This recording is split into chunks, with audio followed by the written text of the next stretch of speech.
Display windows are wonderful things to look at, Aunt Lucy. They always make me want to enter the store. But I suppose that's what they're supposed to do. And it must work, because going in is exactly what Mrs. Brown, Judy and I were going to do. Please make sure you stay close, Paddington. I don't want to lose you. Oh, I wouldn't let you lose me, Mrs. Brown. As promotions manager, Miss Pender, drawing customers through our doors is your job. This contest had better work. Business is terrible. Barkridges will be full of shoppers in no time, Mr. Grundle. Just watch. Step inside, ladies and gentlemen. Barkridges is holding a mystery contest. Find the mystery jar, guess its weight, and win a prize.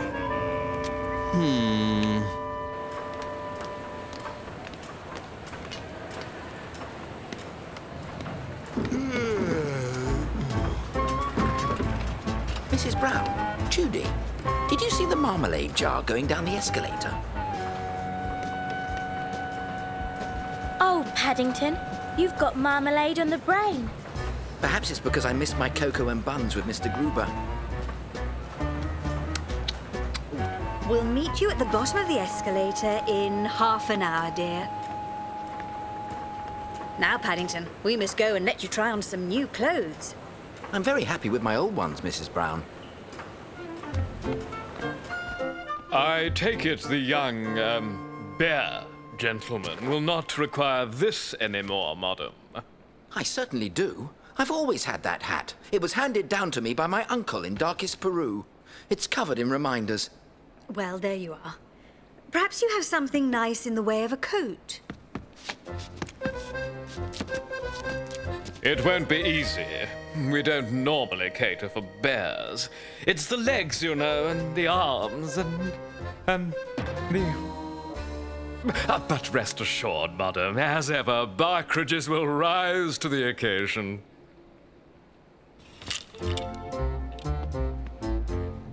It's not as if he has to go to work in the city, so he doesn't want anything too smart. There, fits like a glove. Bears don't wear gloves. They have fur. How about this one, Mrs. Brown? That looks the very thing. But isn't the hood a trifle large? Hoods are being worn large this year, madam. It's the latest fashion. But it's the same coat. And it's perfect. Ooh, at the time, Judy will be waiting for us. Look, Mrs. Brown. Ah! We're falling! We're not falling, Paddington. Lifts give you a funny sensation. Some things are funny ha-ha, and some things are funny peculiar. If you ask me, lifts are definitely funny peculiar. Especially after a big breakfast. Oh, dear, Paddington. You're quite pale. I feel sick. Will you be all right here for a few minutes while I look for Judy? I don't know if I'll be all right, but I shall do my best. Not a customer in sight, except for a lone bear. Mr. Grundle will not be pleased. When I woke, there was a lovely cool breeze on my whiskers, so I decided to find out where it was coming from. Then it happened. Suddenly, all the lights went out. I had to get outside where it was light. Paddington was right. I must find him and Mummy and show them.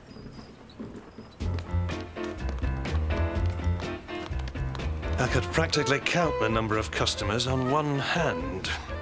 Excuse me, sir. I'm looking for a lady with a bear. That makes two less. A lady and a bear? Disappeared, have they? I don't know. Paddington does have a habit of getting lost. Have no fear, young lady. It won't be too hard to find them. Barkridges is having one of its off days. I couldn't believe it. It was dark outside, too. I wondered if we were in for a storm. Then it seemed as though the entire sky had fallen on me.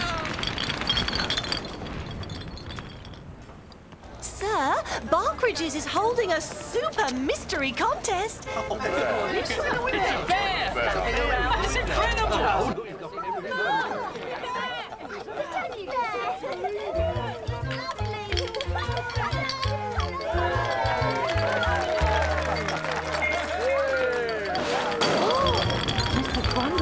This will have my head. Come on, let's go inside and see what they have.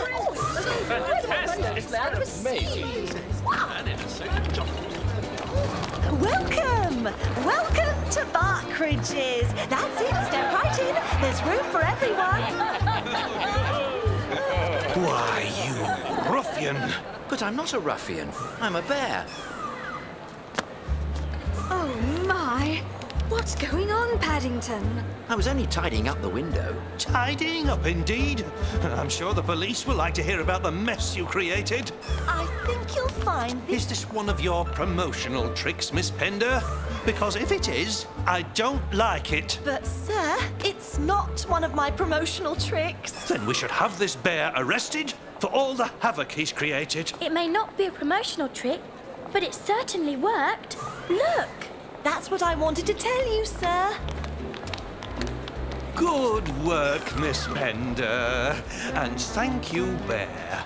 Barkridges would like to show its gratitude. If there's anything in the store you would like, anything, just say the word. I told the manager the word was marmalade, and he gave me the prize jar. See, Mummy? Paddington was right. He also said I could dress their windows for them anytime I liked. But I don't think I shall for a while. It's a very muy grande jar, Aunt Lucy, and window dressing can be quite painful.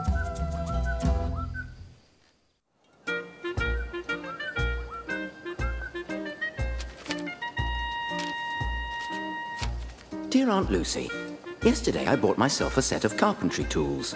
They seemed very good value at the time, but I soon found out carpentry isn't as easy as it looks. Especially with paws. The do-it-yourself manual.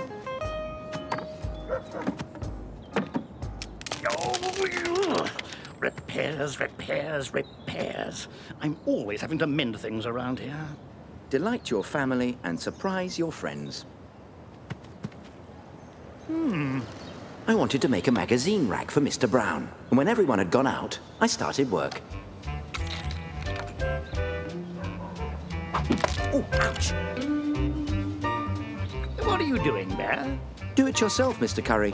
What did you say, Bear? How dare you? Oh, no, Mr. Curry. I didn't mean you should do it yourself. I meant I'm doing it myself. I'm making a magazine rack for Mr. Brown. Will you use all that wood? Oh, yes. It's a very big job, Mr. Curry. I have a very big hole, and not enough wood to fix it with. So... Tools, wood.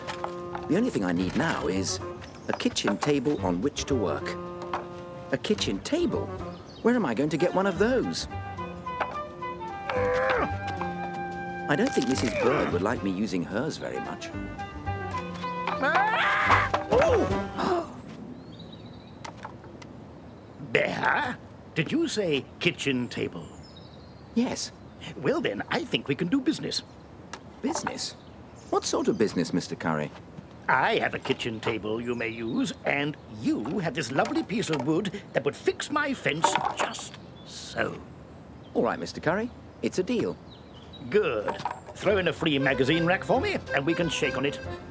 A magazine rack as well? You can't do it yourself without my table, now can you? I suppose not.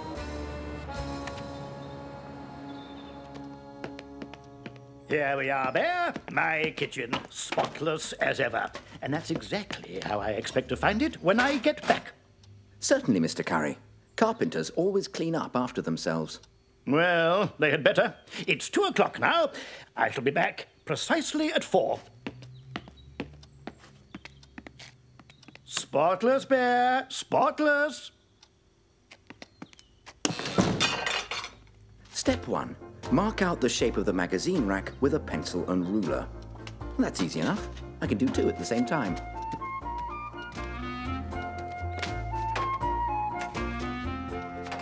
Step 2. Saw carefully around the outline of the rack. I think I'd better cut the sheet of wood in half first.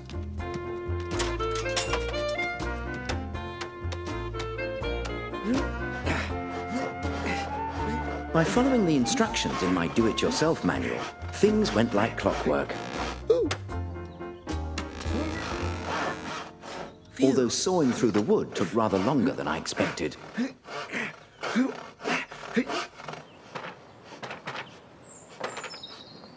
Goodness, what on earth do you think Mr. Curry's up to now?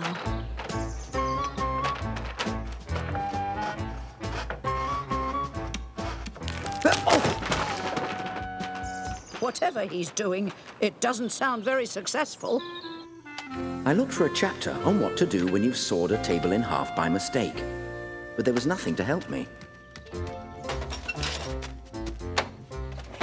I suppose that's what's meant by do-it-yourself. Which is exactly what I decided to do. Now for the finishing touch. There's nothing like marmalade for filling cracks and getting you out of trouble. All I have to do now is stop it wobbling.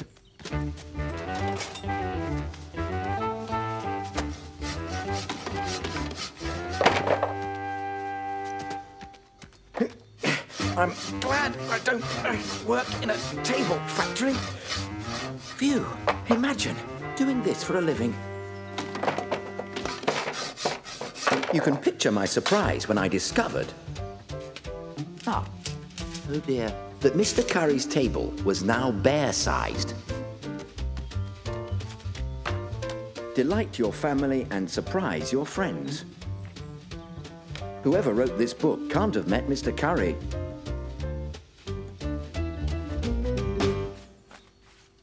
After I'd finished making Mr. Brown's magazine rack, I had another setback. There was no wood left for Mr. Curry's, except the piece I'd promised him for his fence. Then I had another idea. I wonder where Paddington's got to.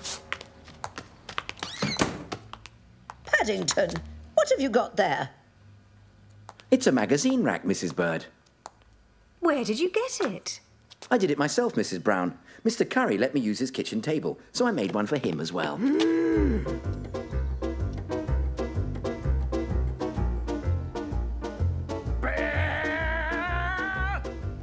I expect he had a big surprise when he saw it. Oh, what have you done, Bear? Oh, wait till I get my hands on you. I had used the spare pieces of Mr. Curry's kitchen table legs for the magazine rack, as I'd promised him my last piece of wood for his fence. It seems to me, Paddington, the way you tell it, Mr. Curry got what was coming to him. Trying to take advantage of a young bear like that. I'm sure you're right, Mrs. Bird, but I'm not sure Mr. Curry would agree with you. Do you think if I gave him my carpentry set, he might feel better? He likes getting something for nothing. Paddington, that's the first good idea I've heard all day. Trust you to hit the nail on the head. That'll be another first, Mrs. Bird. My plan worked. When I offered Mr. Curry my carpentry set, he seemed to calm down.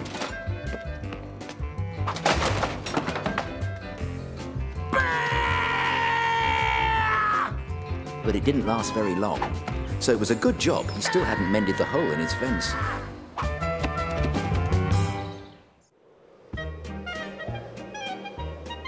There it is, Mr. Brown. One of the most beautiful mountains in the world, the Matterhorn. Look out! It's so peaceful, so serene. Did you say peaceful, Mr. Gruber? My chapter on Switzerland won't be complete without a photo of the Matterhorn. But so many have been taken, it's nearly impossible to find an original angle. I'll get you an original photo, Mr. Gruber. Bears are good at impossible tasks. That's the spirit, Mr. Brown. I'm off to interview a famous yodeler. Let's meet back at the chalet to see what you've got. Oh dear, it looks even further away through the camera. What I really need is... help! What I really need are some skis. May I help? Someone? Yes, I'd like some skis, please. You see, I find going on the mountain rather dangerous without them. Oh! And could I trouble you for some poles? They seem to be popular. Of course, sir. Oh, dear. I'll see what I can do.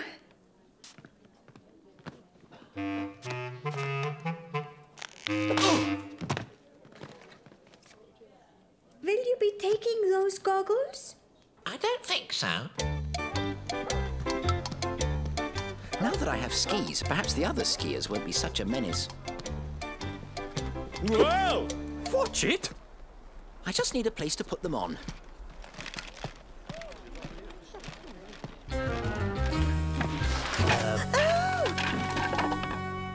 This seems as good a place as any.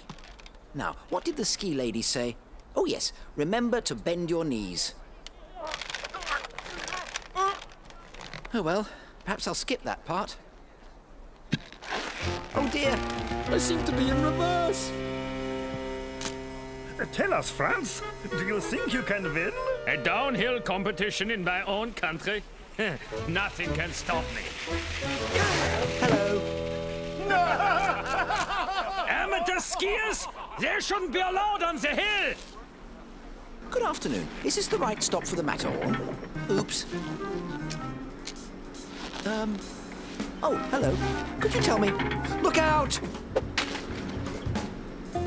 Oh, I see. Pleasure to meet you. I'm Paddington Brown. Franz Wiedmeier. It's you! I'm very sorry. I'm afraid I'm having trouble with my poles. Oh, look at all the skiers! Hello! Hello! Hello there! All this fresh air is making me hungry. Can I offer you some marmalade? No, thank you. Oh, we're almost at the top. What the... Wait! Stop the lift! Stop! Stop! I must not miss my place in the race! Look! Hey, Franz! Over here! Having second thoughts? Say cheese? This is all because of that bear. No, this isn't the right shot of the mountain. I'll have to find a better angle. Perhaps I should have asked the ski lady how to stop. Amateur? Excuse me. Excuse me. Excuse me. Coming through. Hey, look out! That's it. I'll get that bear if it's the last thing I do. Where's Franz? He's on his way. He had some troubles with the lift. Hello. I didn't realize there was a bear entered in the downhill. There isn't. But you can't go now. That bear is still on the course. Not for long.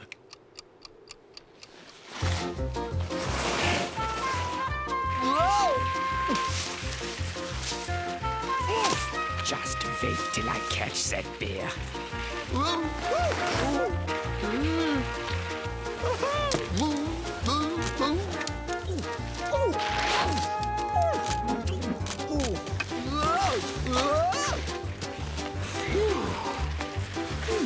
I think I'm getting the hang of this. In fact, it's rather fun. If only I knew how to stop.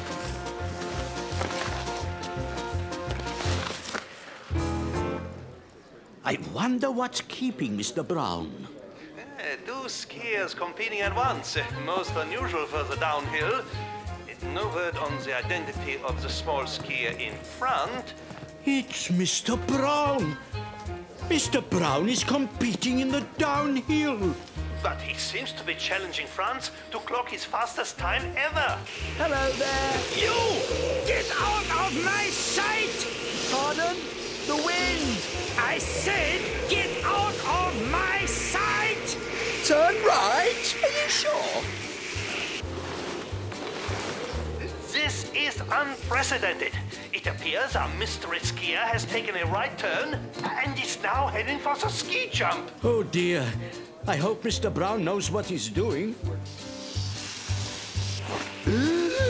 Oh no, oh no. I can't look.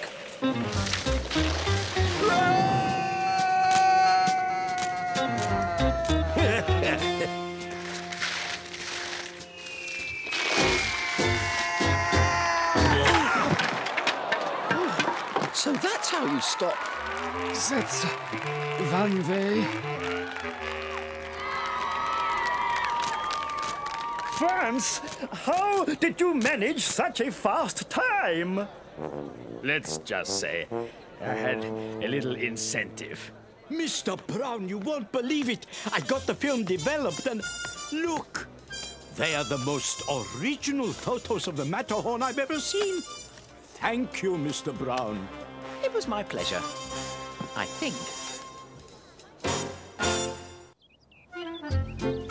Now there. Coochie coochie. What a pretty baby. Coochie coochie. Rock-a-bye baby on the treetop. Why, Mr. Curry? I didn't know you liked babies. Of course I do. I know everything about them. And babies love me. Watch. Coochie coochie Maxine.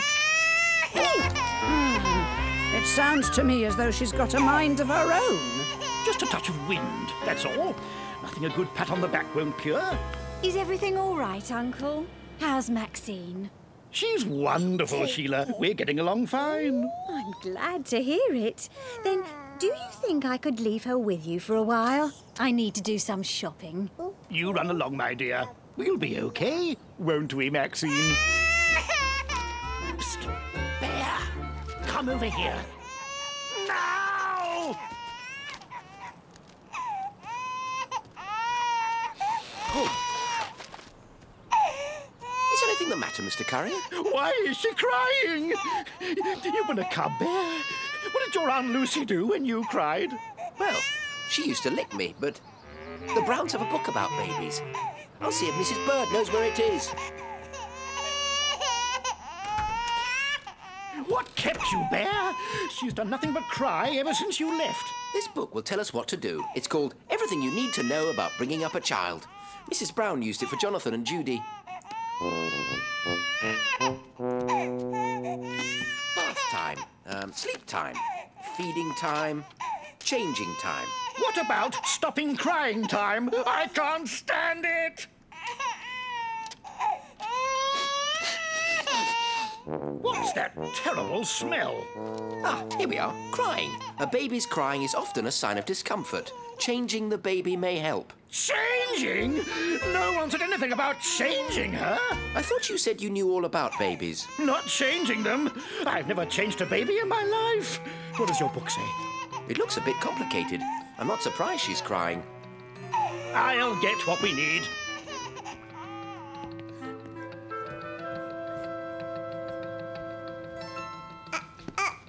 Here we are, Bear. I've got all the bits and pieces. Towels, safety pins, powder. Mrs. Brown's book says you ought to practice on something first. Or someone.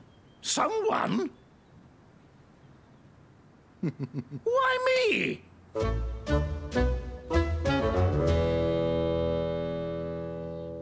Fine. Now we've practiced. Let me get this over with.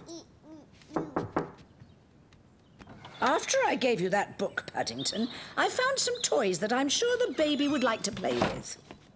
I'm helping Mr. Curry change Maxine. Good gracious. Wonders will never cease. If you ask me, you've got it the wrong way round. Bear! I've seen everything now. I expect you babysitters must be getting hungry. I'll come back with some lunch. Thank you, Mrs. Bird.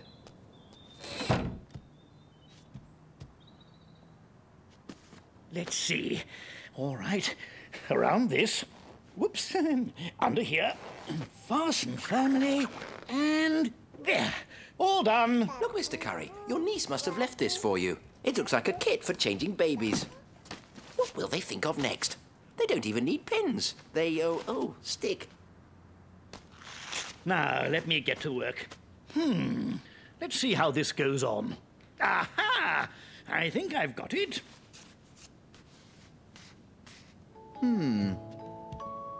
There now. Nothing to it. Look what I found. A bottle. I expect Maxine's thirsty after all that crying. She's thirsty? Give me that bottle there. The book says the milk should be warm.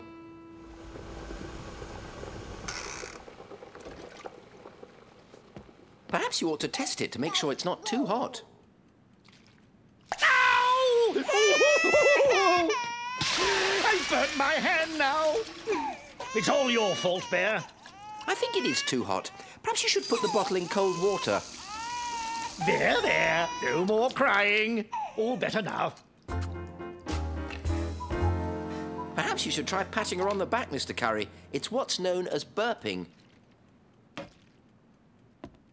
Bear? There's something wet down my back. Now see what you've done, Bear. And she's crying again. Just look at the mess. Messes. Sea baths. Babies like nothing better than a good bath, especially if they have some toys to play with. See if you can find something in those toys Mrs. Bird brought, Bear. She seems very small for such a big bath. Mrs. Bird, I'm just taking some toys up for Maxine's bath. Why don't you come and watch? Your book was right, Bear. She loves this. You're getting to be a very good babysitter, Mr. Curry. Perhaps you should go into business.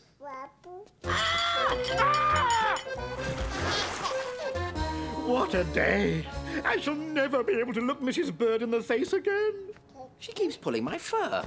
Now I know why teddy bears are so popular. To protect real bears. I'll warm it up. I know. Not too hot. Maybe if we're lucky, she'll fall asleep. Look who I met coming down the street. I've told her everything's all right. Mr. Curry's giving Maxine her bottle. I hope he's decent this time. Why, oh, don't they look cosy together? Who would have guessed? Thank you so much, Uncle Reginald. I hope everything's been okay. Oh, yes. Mr. Curry was right. He does know everything about babies. Yes. Well, it's all very easy, really. And I'd be happy to help any time at all. Oh, I'm so happy to hear you say that, Uncle. I've been looking for someone to take care of Maxine for a week while I go on holiday. Would next Monday be convenient? A week? Monday? Rolling the bandits, pinafore by a length. Jasmine second, and runs ragged on the outside at 10 to 1. 10 to 1? It's not 10 to 1. It's only 12:30. It's runs ragged, winning by a neck at 10 to 1. He did it again. Someone should tell the announcer, Seamus O'Reilly, that he's got the wrong time. Here are more toothpicks to add to your collection, Paddington. We shan't have any left for our teeth if you carry on picking winners like that. So, Paddington, which horse is going to win the next race? 1, 2, 3, 4, 5, 6. I pick horse number 6. And the horses for the next race come to the starting gate. At 10 to 1, number 6, Lion's Share. Fancy saying it's 10 to 1 when it's only 12:30. You'd think working on television he'd know the time. They say horse racing is a game of seconds, but Mr. O'Reilly isn't even getting the half hours right. At least it hasn't stopped me from picking the winning horses. Winning horses? Psst. Bear, did I hear you've been picking the winning horses at the races? Oh, yes, Mr. Curry. I've just won another 30 on the last race. Have you now? Well, Bear, why don't we have an afternoon at the races together? Then you can pick some winners for me. I've never been to a real racecourse before. All right, Mr. Curry, but before we go, I have to get something to take to Seamus O'Reilly. Don't be long. I'll call a taxi. There's no time to be lost, so I can win a fortune. Why are you taking a cab then, if you haven't any money? Yes, Mr. Curry. Perhaps we should have taken the bus. Well, you see, if you can wait until after the race, I'll have plenty. OK. But you'll have to leave me something as a guarantee you'll be back. Here, take this. Wait. I need my jar of marmalade. promised to take good care of my suitcase. There's a surprise inside for Seamus O'Reilly. A surprise? It's just a little something to teach him a lesson. A lesson? I wonder what kind of surprise. Hello. Good day, sir. Yes, good day indeed. What's this? Sounds like ticking. Ticking? A surprise? A bomb! Help! Police! There's a bomb in this suitcase! My beautiful cat, there's a bomb! Stop! Put it down, man. Gently now. I'll contact the bomb squad. Control, this is an emergency. There's a bomb. I repeat, a bomb at the racecourse. All right, Bear. Which horse will win the next race? 1, 2, 3. Hurry up, 4, Bear. 5, 6, There'll be plenty of time for 7, eating later. 8. Horse number 8 will win the race, Mr. Curry. Right. And what are you putting on the race? Well? I might risk 3 toothpicks, Mr. Curry.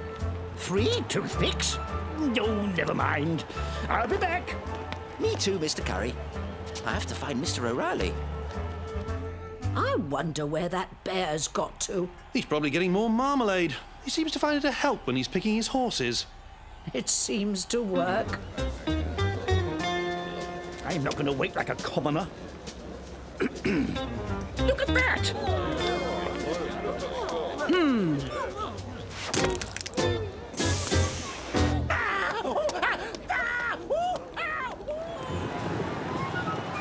And it's Poison Ivy on the outside, debonair by your neck. No, Poison Ivy! Poison Ivy takes it at 5 to 1. Excuse me, Mr. O'Reilly. It's not 5 to 1, and it wasn't 10 to 1 when Runs Ragged won the race. What? What's this? The horses for the next race are being turned away from the starting gate. There's some kind of disturbance in the car park. It's the bomb squad. They're having trouble with a taxi and a suitcase. Suitcase? That's my suitcase. There isn't a bomb in it. I've got to stop them. 12 quid on Toasty. Horse number 8 in the 7th. Sorry, sir. The race has been delayed. Bah. A young bear has just informed me that the suitcase is his and that there is no bomb in it. But can he get there in time to stop the bomb squad from disposing of it? And he's off, in the middle of the pack. A length behind 2 ladies and passing on the outside. Paddington! The bear is a neck ahead of the security guard and passing a peanut vendor and heading into the bend. And he's through and out. The bear's picking up speed, moving left, moving right. He's only a few lengths from the taxi and... Oh! Hey! What a surprise move! It's the final stretch! He's made it! There's no bomb in the suitcase. It's all a mistake. It's only a clock for Mr. O'Reilly. What excitement, ladies and gentlemen! Thanks to that bear, the next race is about to begin. Go, Toasty! Go! Go! Go! Last place! Oh, why did I trust that bear? Ah! You kept saying 10 to 1, but it was only 12:30. 10 to 1 is the odds, not the time. Right, it's not the time. So that's why I brought you the clock. Well, thanks all the same. I want to talk to you, Bear. The horse you chose lost, and I've lost all my money with it. Let me get this straight. This young bear picks horses, and you bet on them. Perhaps, Mr. Brown, you would care to tell the live audience how you pick the winners. It's very simple, Mr. O'Reilly. I take a spoonful of marmalade, then I count the chunks, and that gives me the number of the horse. Marmalade chunks? I lost all my money on marmalade chunks! So how do you plan to pay me for the taxi fare? That's what I want to know. That's the last time I go racing with you, Bear! Perhaps in the future you should be like Mrs. Bird and stick to toothpicks. They're much safer, and you can always use them again.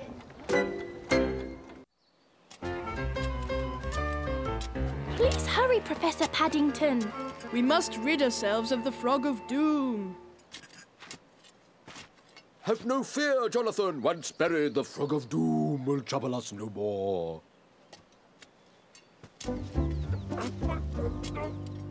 Phew. I wonder if real archaeologists ever bury things instead of digging them up.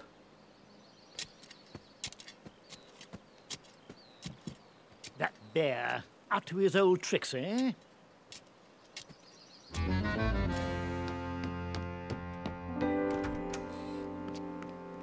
No one will ever find it now. Find what, I wonder? Cursed be the one who dares to lift the lid, for he shall wish he never did.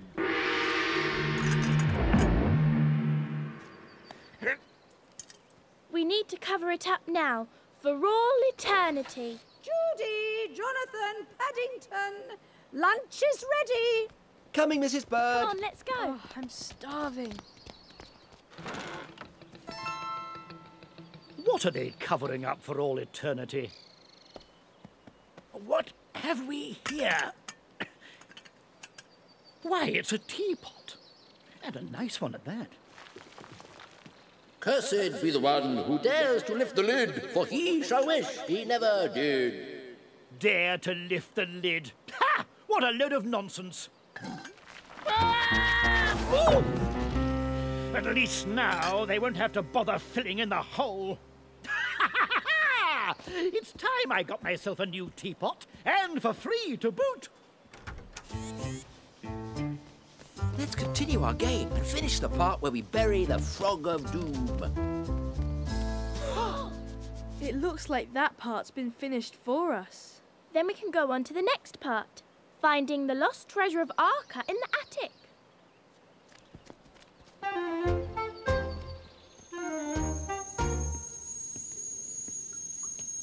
Now to try out my new teapot.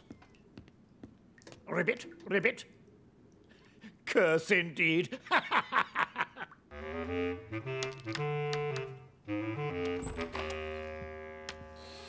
I just passed the building site at the end of the road. They're about to bring in one of those wrecking balls. If you're quick, you'll see it go past. Look, here it comes now.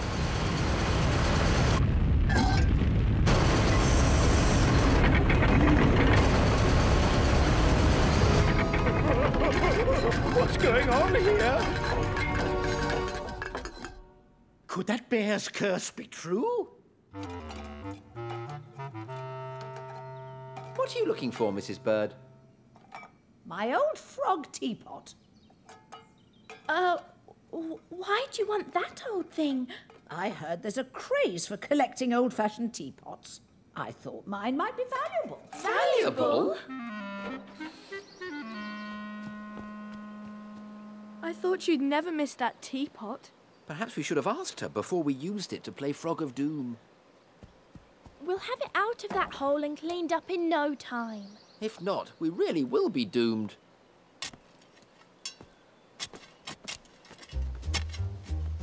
Now what are they up to? I thought they'd buried that teapot for good. Who'd have thought it could be valuable? Valuable? Well, well, well. It's gone. But how can that be? Perhaps there's more to the curse than we thought.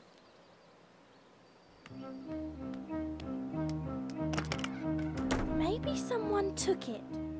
Oh, what will we tell Mrs. Bird? The only thing we can. The truth. Let's wait until tomorrow. If we're lucky, she'll give up looking for it by then. I don't know, Jonathan. Mrs. Bird has a funny way of finding things out. So, it would appear you're valuable. I wonder just how valuable. Very valuable. Ribbit, ribbit.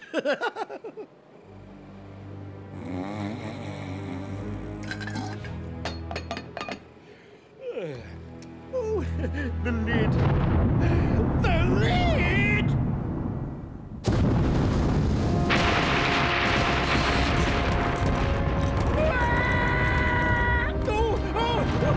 What's going on?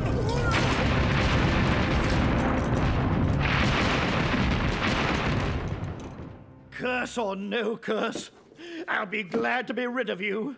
I'll make the round to the antique market and sell you to the highest bidder.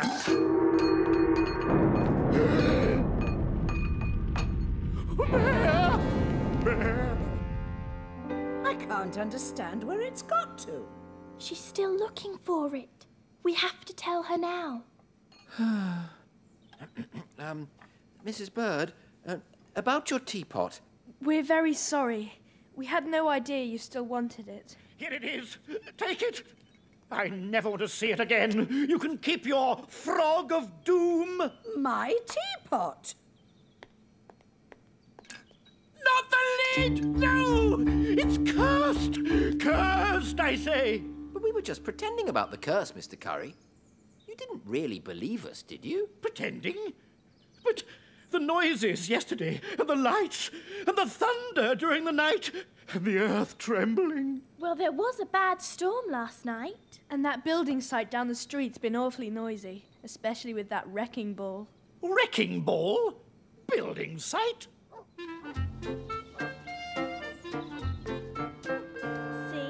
The wrecking ball caused the loud noises, and the underground drilling must have made your house shake a bit.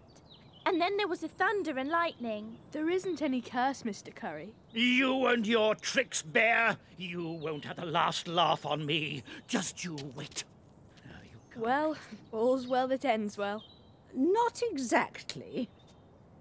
What's all this about the Frog of Doom? It's rather complicated, Mrs. Bird. But I have a feeling it's about to strike again.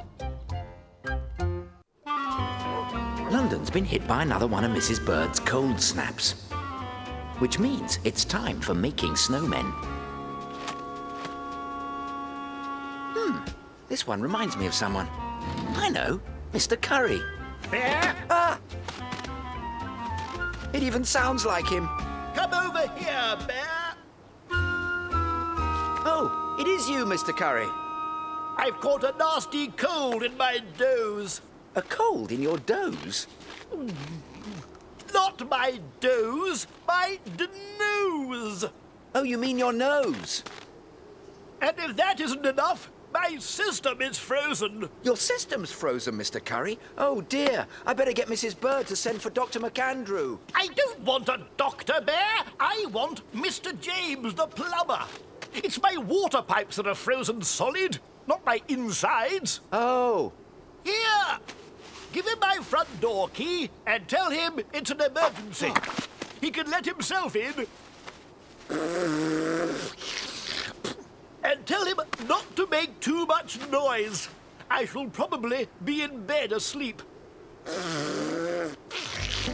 And no hanging about on the way. If you're quick, I may even give you 10 pence. If I had all the 10 pences Mr. Curry's promised me over the years, I'd be rich. Curry? I know him and his little jobs. He still hasn't paid me for the last one I did, and that was 6 months ago. It's nice to know I'm not the only one. Tell him for me that before I do any more little jobs for him, I want to see the colour of his money. Oh, I expect he would show it to you, Mr. James, only he may be asleep. That wouldn't surprise me. He's got a cold, you see, and... Well, OK. I'll lend Mr. Curry these. A blow lamp and a do-it-yourself book on plumbing. It's very kind of you, Mr. James, but... Tell him I'm all booked up, so it's take it or leave it. Knowing Mr. Curry, I think he would rather I'd left it. On the other hand, I knew he wouldn't be best pleased if he woke up and found his pipes were still frozen. The Plumber's Mate by Bert Stilson. Everything the amateur plumber needs to know. It sounds as if Mr. Curry is having trouble with his plumbing. I wouldn't want to be the unlucky person who has to fix those old pipes. Whoa!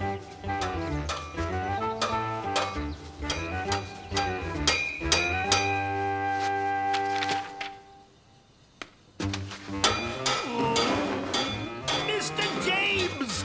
Can't you hit those pipes quietly? Quiet! Everything's coming along fine, Mr. Curry. One of the best methods of thawing a frozen pipe is pouring boiling water over rags wrapped around it. If the pipes are frozen, where am I supposed to get the water to boil?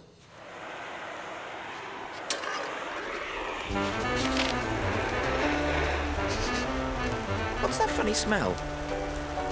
Mr. James, what's that funny smell? Oops. Things are just heating up in here, Mr. Curry.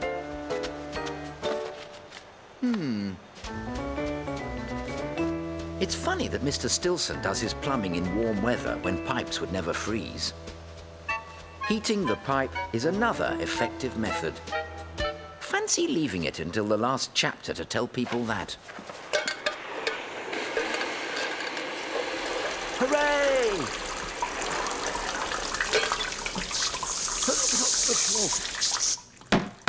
What's going on in there? I think the water's starting to flow.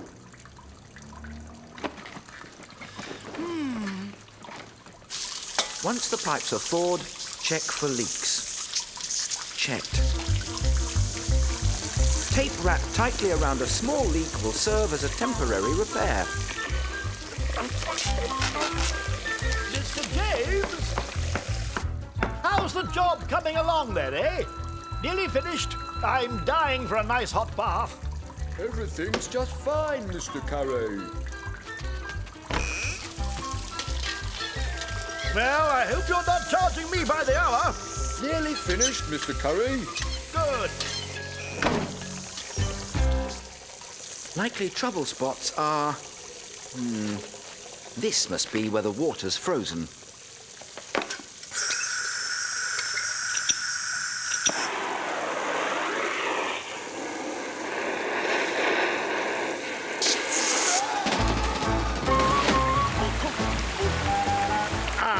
The water's running at last. Bear? Bear? Where's Mr. James? Where's all this water coming from, Bear?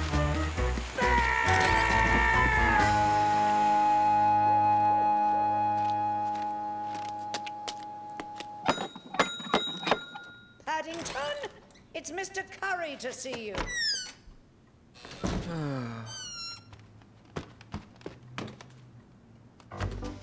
I just wanted to thank you, Bear. Here's your 10 pence and a box of cream buns as a bonus for a job well done. Well done? Yes, thanks to you, Bear, all the pipes in my bathroom are going to be repaired professionally. My insurance is paying for it because the pipes broke during the night. You're lucky, Mr. Curry, that you didn't have a clause in your insurance policy saying you weren't covered for freezing pipes. Yes, but in this case, it had nothing to do with a clause. It was paws that did it. Oh! And if ever I need another act of Bear, I'll know where to come. Act of Bear? Well, I never.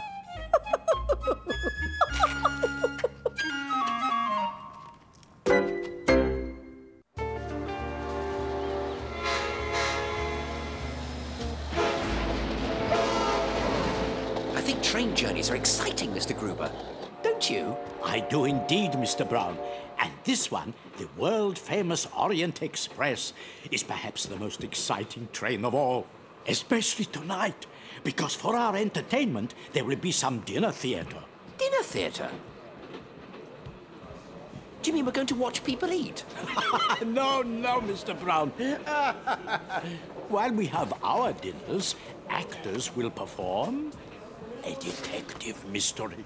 And we won't know who the actors are until the play starts. I wonder if we can guess.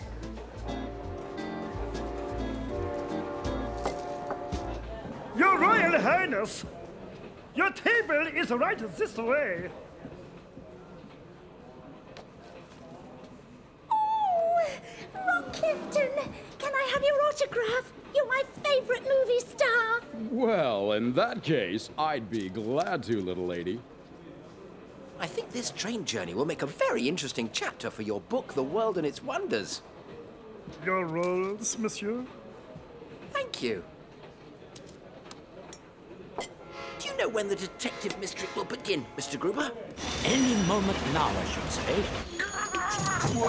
Whoa, whoa, oh,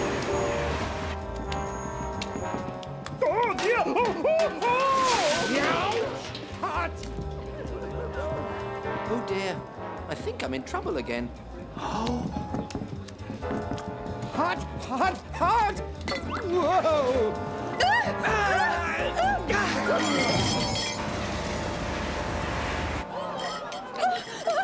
Get off! Get off! I'm so sorry. I don't suppose this is all part of the dinner theatre.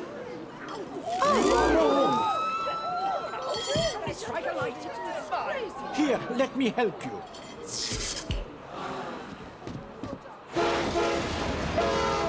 What is this mess? Get me up! I'm sorry my jar of marmalade caused so much trouble, Your Highness. Come along, Mr. Brown. We don't want to get in the way of the play. My bracelet! It's gone! This is all my fault. Don't worry, Your Highness. I'll help. Bears are good at finding things. I think we've done quite enough already, Mr. Brown. Stop! Touch nothing! It could be evidence. I am the great detective, Inspector Hercule Ono. How lucky he happens to be here. I'm sure he'll be able to find the princess's bracelet. I believe we found one of the actors, Mr. Brown. Remember, there plays to be a detective mystery. Fancy the missing bracelet being part of the mystery. Stop, you! Nobody move. We must search the dining car for it at once. But how are we supposed to search the dining car if we're not allowed to move?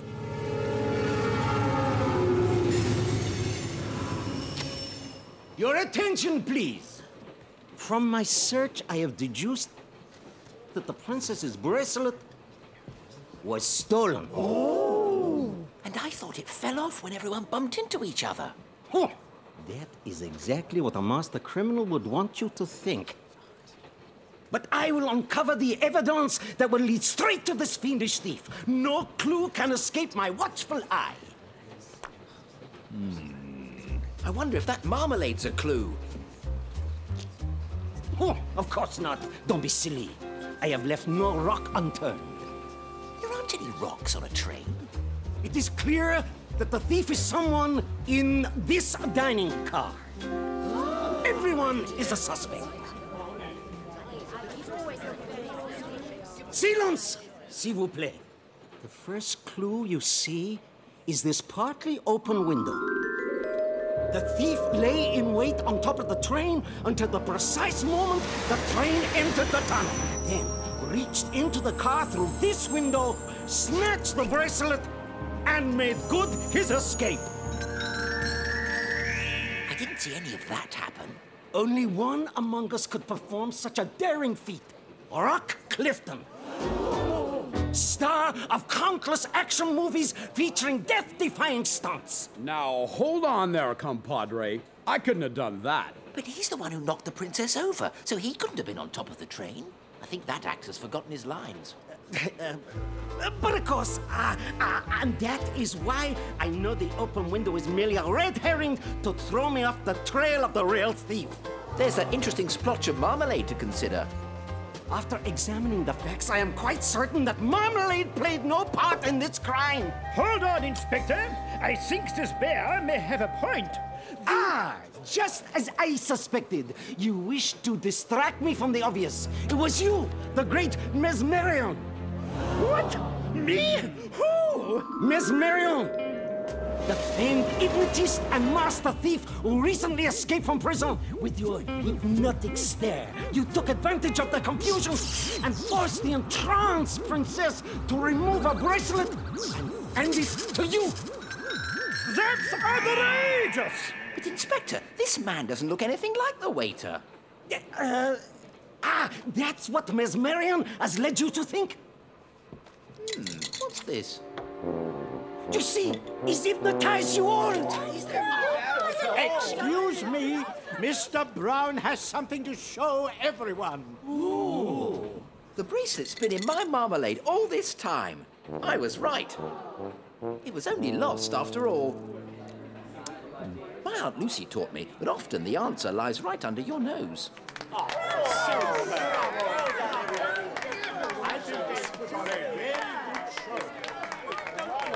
Congratulations on your improvisation. You should take a bow, too. You gave a great performance. Couldn't have done better myself. Your jar of marmalade changed everything in the play, Mr. Brown. We had quite a time making things up after the bracelet went missing. It was supposed to be the tiara that was stolen. I suppose this is what they mean when they say the show must go on.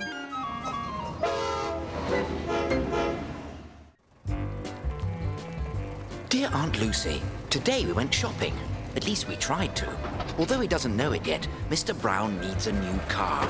Henry, why do you insist on hanging on to this old car? Because, Mary, they knew how to make cars in those days. Just feel the quality of that. Whoops. Left, Paddington. Yes, Mr. Brown. I don't mind doing the turn signals for you because yours are on the blink. You mean off the blink? As you know, Aunt Lucy, I'm a big believer in coincidences. And when I read about a competition in which the first prize was a Rolls-Royce, I just had to enter it for Mr. Brown's sake. All I had to do was think up a slogan for these delicious new currants. Mrs. Brown, does the taste of these currants remind you of anything? Ugh, they taste like cough syrup. Yes, I thought it was just me. Mr. Brown? Oh, turn here. Right, Paddington. No, the high street's one way. Left, Paddington. No, it's right. Left.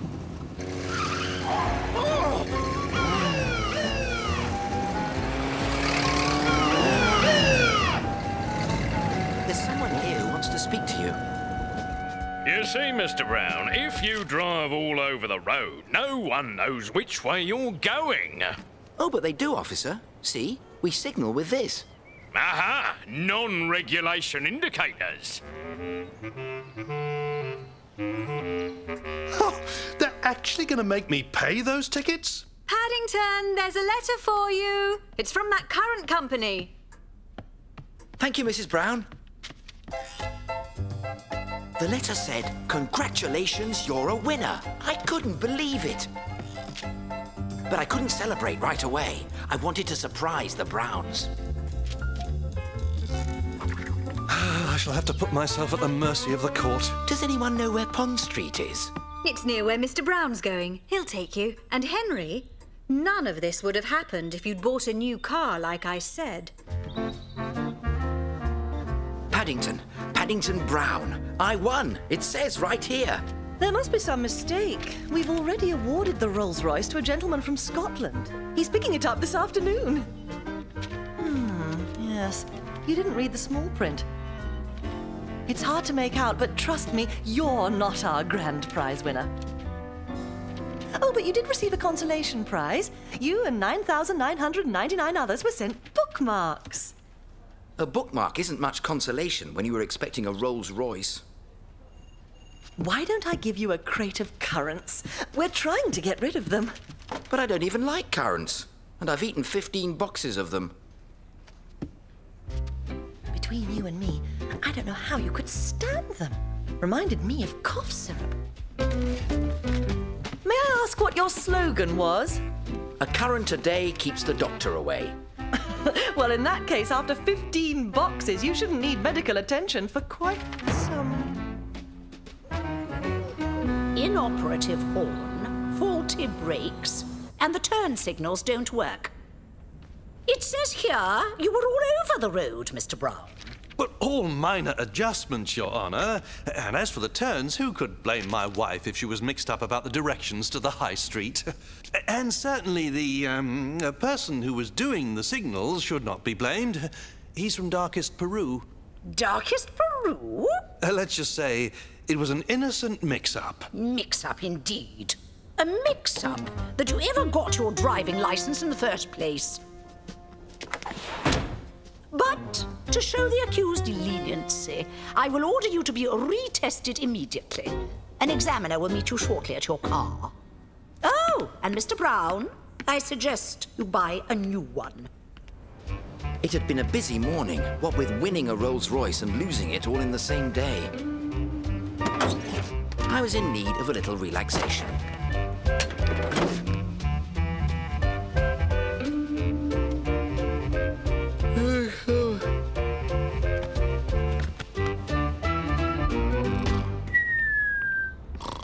Are you Mr. Brown?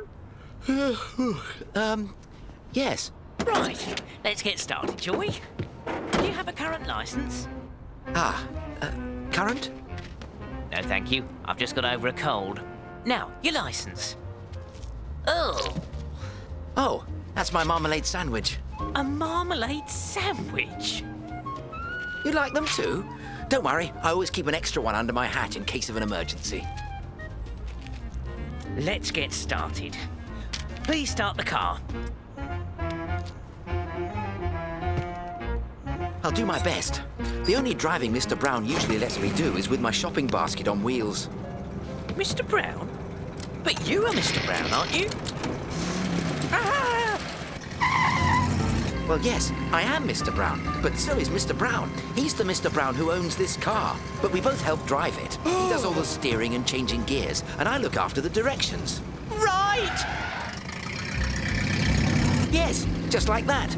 Now, since the turn signals aren't working, I usually use this big arrow in the back seat.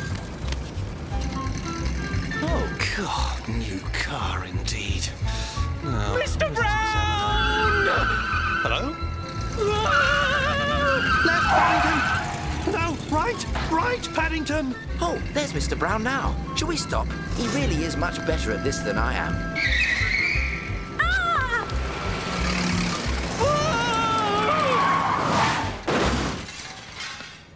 Oh dear, I think you've hit someone's car. That's not someone's car! That's my car!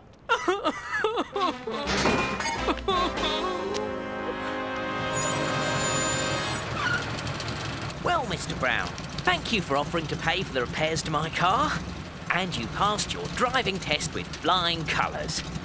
As for the other, Mr. Brown, here is a special S permit. It's for your shopping basket on wheels.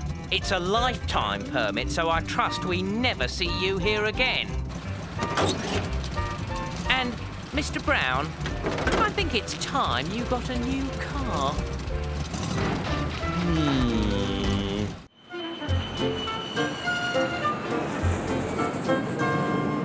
We're very proud of you, Paddington.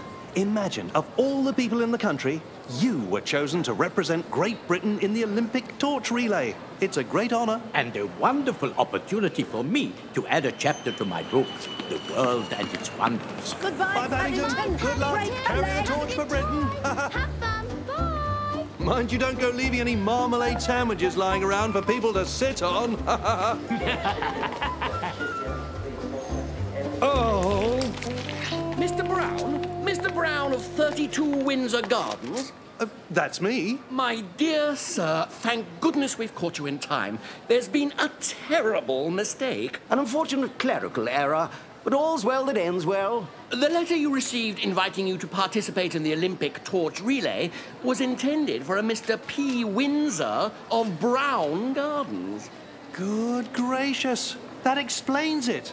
I thought it was funny choosing a bear to represent Britain. A bear? Especially one from darkest Peru. Darkest Peru? Oh dear, where is he? What will Her Majesty say when she sees a bear from Peru representing Great Britain? We have to catch him! As soon as Mr. Gruber and I arrived in America, we went straight to the outskirts of the city to await the arrival of the torch. Get ready, Mr. Brown. Here it comes. Follow me. I'll lead you right to the next runner. Keep an eye on my jacket, and you won't get lost.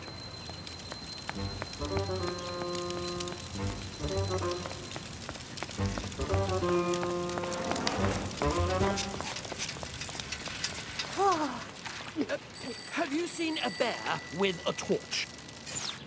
Thank you! Cheerio! Faster, Mr. Wright! Faster! I'm doing my best, Mr. Morton. Everything was going well until... For some strange reason, Mr. Gruber started to go much faster. Wait for me, Mr. Gruber. You're not Mr. Gruber. What are you doing in his jacket? Oh dear. I hadn't been following Mr. Gruber. I'd been following a jacket. And the wrong one at that. And I was lost. There he is! Whoa! Hold on there! Stop! You've got no right... I didn't know who the two men were or what they wanted, but something told me they were up to no good.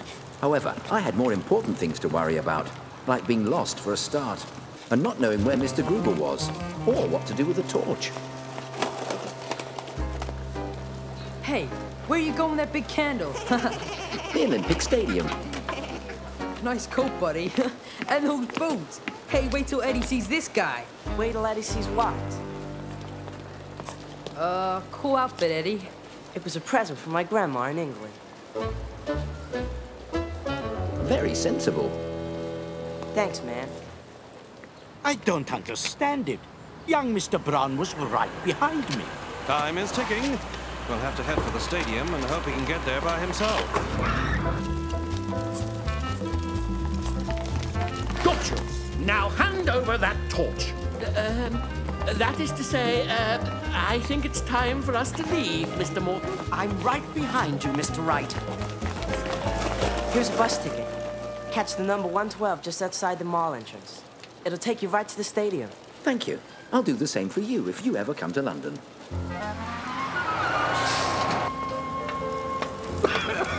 You can't bring that on this bus! It's no smoking! But it's the Olympic torch. I'm on my way to the stadium to deliver it in time for the opening ceremony. Wow! Isn't that the Olympic torch? Never heard of an Olympic torch. The Olympic torch? Why didn't you say so? We'll get you! We'll get you! Get him! Excuse me, please. Stop, please! To the Olympic Stadium, and hurry, please. The freeway's totally blocked with traffic. We'll have to take the back roads.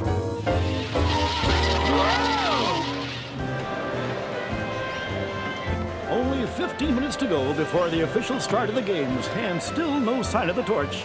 Fate of these Olympic Games rests in the paws of one bear. Did I hear something about a bear? Don't worry, son. We'll get you there.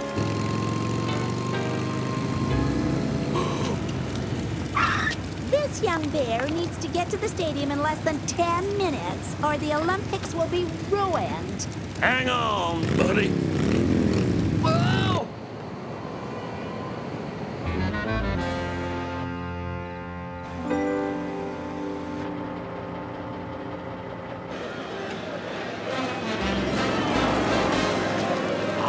Hello, everyone.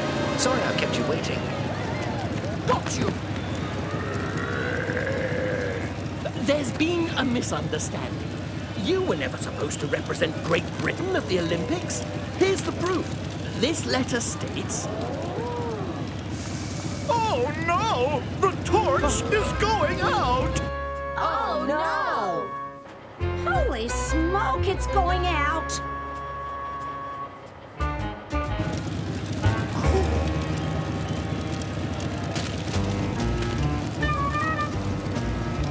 Hang on, buddy. I would like to thank everyone who helped me today, especially Mr. Morton and Mr. Wright. Without their quick thinking, the Olympic torch might have gone out.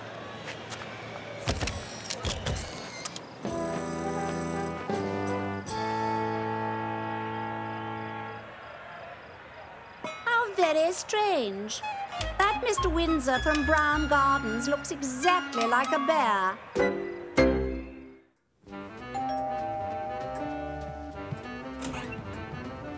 morning, sir. Have you ever stopped to consider the importance of brushes in your life? Brushes? There's air brushes, paint brushes, toilet brushes, toothbrushes, clothes brushes, hard or soft bristles, in an assortment of colours and sizes, half price, one time, special offer just for you, sir. Thank you. That's very kind of you. And it sounds like very good value. Thank you, but we don't need any brushes. Then how about some timepieces, or a necklace for that beautiful neck? No, thank you, and good day. You must be wary of door-to-door salesmen, Paddington. You're too trusting. Remember, you never get something for nothing in this world. I think door-to-door selling sounds interesting. I like the idea of helping people. Then you'll enjoy fetching the groceries. Here's some money. Don't forget to bring back the change.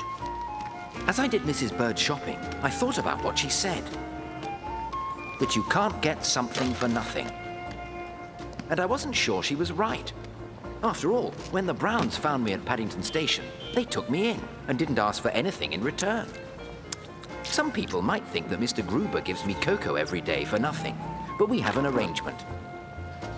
I always pay for the buns. Congratulations. Your character, drive and ambition is about to pay off. You have been chosen for a once-in-a-lifetime opportunity. Earn a fortune meeting interesting people. We will contact you soon. A once-in-a-lifetime opportunity. You don't get one of those every day of the week. Earn a fortune meeting interesting people. Aye, that sounds too good to be true. Exactly, Mr. Gruber. That's why we're warning people to be on the lookout for this con artist. He's pretending to be a vacuum cleaner salesman, but his vacuums are all broken. You'd be surprised at the number of people who actually fall for this kind of thing. I can think of one myself.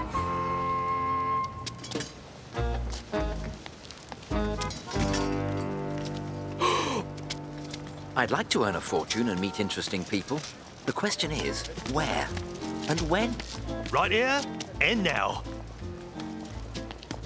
Allow me to introduce myself, Mr. Brown. Paddington Brown. I'm from darkest Peru. Oh, how exotic. Well, I suppose it takes all sorts. Did you get my note? Oh, yes. Thank you, but, I seem to have lost it. No matter. Please excuse my appearance, but I've been busy all day helping people clean up and selling vacuum cleaners. Vacuum cleaners? Yes. And I am prepared to make you a one-time offer to join our happy band of vacuum consultants. Ask no questions, and I'll tell you no lies. This new cleaner deals with dirt, muck, ashes, soot, anything you like. Now, it just so happens you have caught me with my very last one. But because you seem a helpful sort of bear, you get our latest model cleaner, this list of do's and don'ts to help you make your very first sale, and a free hat.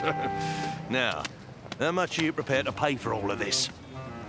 All I've got is Mrs. Bird's change. You don't get anything for nothing these days. That's just what Mrs. Bird said. You'll be able to pay her back out of the profits from your first sale. You'll see me again, if I don't see you first. I could hardly believe my good fortune, and I was sure Mrs. Bird would change her opinion of door-to-door salesmen when she heard. I couldn't wait to get started. The do's and don'ts booklet had all the answers. All I had to do was find a likely customer.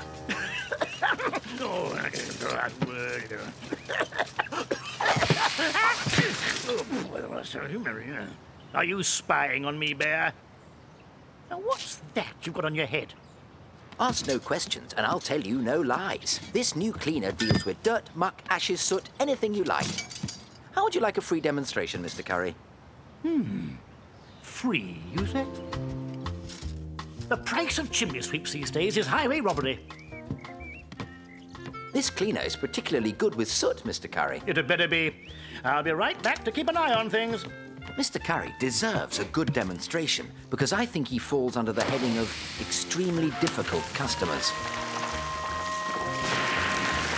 That's more like it, but maybe he'll appreciate an even bigger demonstration. Bear! What is going on? You're supposed to clean up, not make more of a mess. Don't worry, Mr. Curry.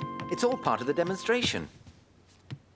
You, insert customer name, will agree that no ordinary cleaner could suck up this mess.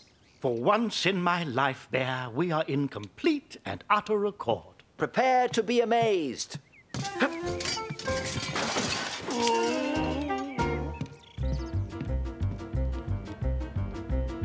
Bear! Where are you? What are you doing? I'm looking for a socket to plug this in. Socket? I'll give you a socket. I don't have electricity. I use gas. What was good enough for my father is good enough for me. You had a father, Mr. Curry. Ah! This is an outrage. Someone's going to pay for this.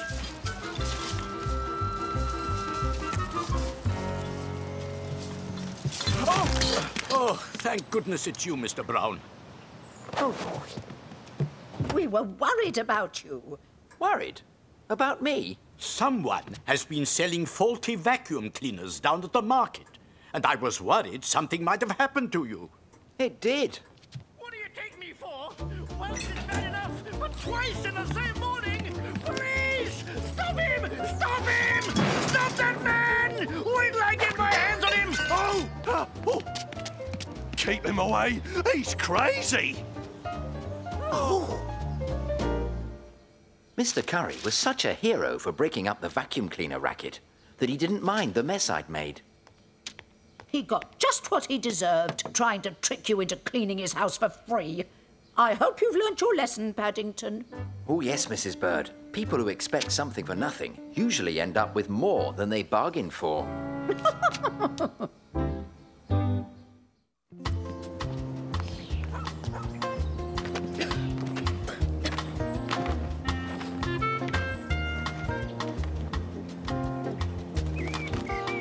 Dear Aunt Lucy, there really is nothing like waking up on a fine spring morning to the sound of birds chirping. Although, I must say some of them didn't sound too good this morning. I was determined to find out what was going on. It was the busiest day I had ever known in the Brown household, and I soon found out the reason. You see, it was all because Mrs. Bird's spring cleaning was taking place, and being the helpful bear that I am, I decided to lend a paw.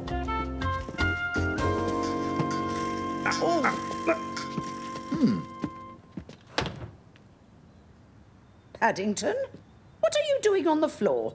I'm cleaning your springs, Mrs. Bird. At least I was trying to. I'm afraid you've got it wrong, Paddington. Spring cleaning simply means everyone lends a hand, giving the whole house a going over from top to bottom. Then I think it should be called top to bottom cleaning.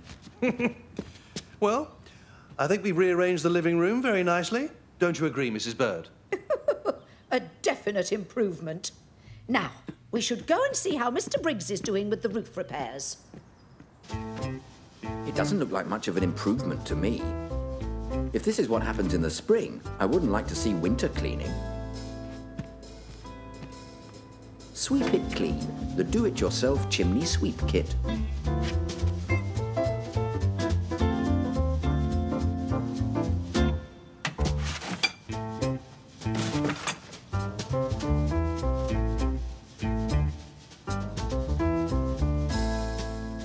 Paddington!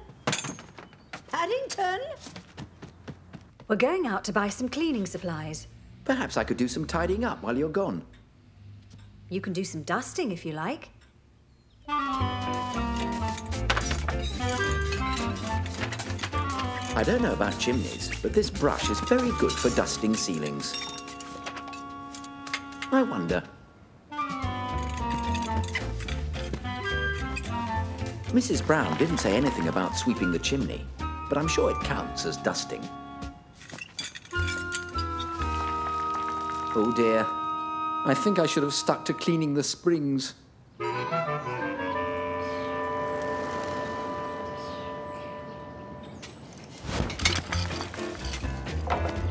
Blimey, better be sure to wash my hair tonight.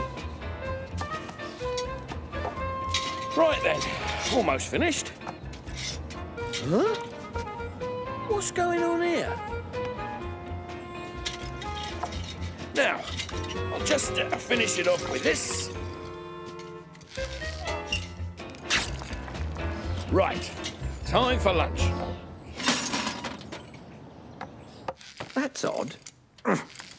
Perhaps there's a bird's nest blocking the chimney. Huh?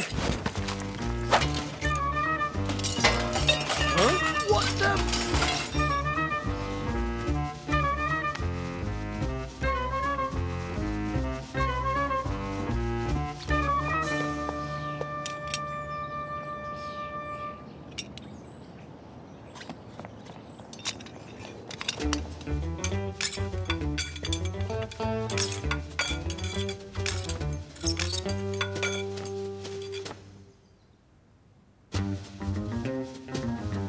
Warning. After sweeping the chimney, great care must be taken when unscrewing the rods, otherwise the brush may become detached and stuck up the chimney. If I were writing an instruction book, I'd tell people things like that at the beginning. What I want to know is how these tools fell off the roof.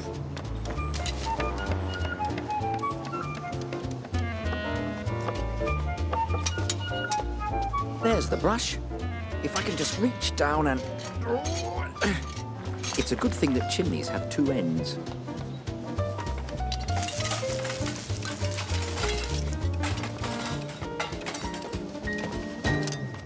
It was strange, but Mrs. Bird said Mr. Briggs the handyman would be repairing the roof, not working in the garden.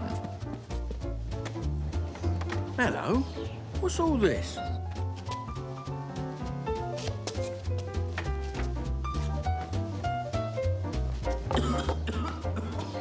There's something down there. No! Don't go in! There's something nasty up your chimney. Oh!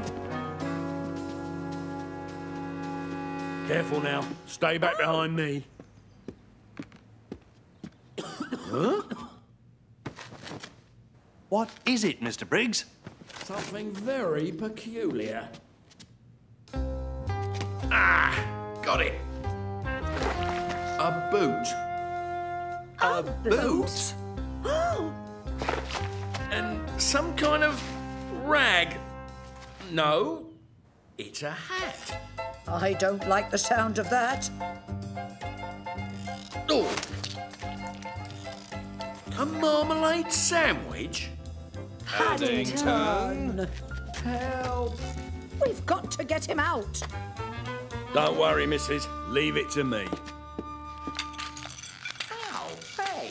Grab hold of it, Paddington! Now, don't touch anything, or we'll be spring cleaning for months. I'm sorry, everybody, but Mr. Brown's brush got detached by mistake.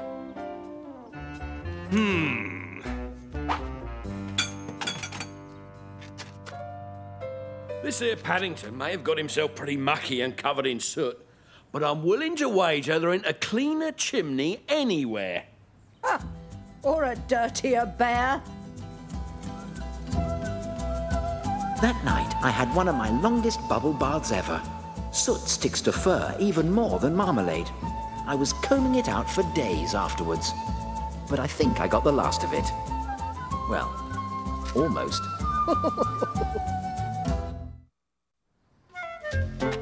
You know, Aunt Lucy, I wanted very much to be a guest on Lucky for Some. It's a television quiz show, and with Mr. Gruber's help, I finally got my chance. Don't miss Lucky for Some coming next. Hurry up, Paddington. Your favourite program's starting. Lucky for Some is right. I'm missing football on the other channel. And now, it's Lucky for Some with your host, the one and only Ronnie Playfair. Thank you. And welcome to Lucky for Some, the quiz show that's lucky for some, especially the jackpot winner. Do we have to watch this? It is Paddington's favourite programme, and he insisted that we watch it tonight. Then where is he? So let's meet our first contestant all the way from Windsor Gardens, Mr. Paddington Brown.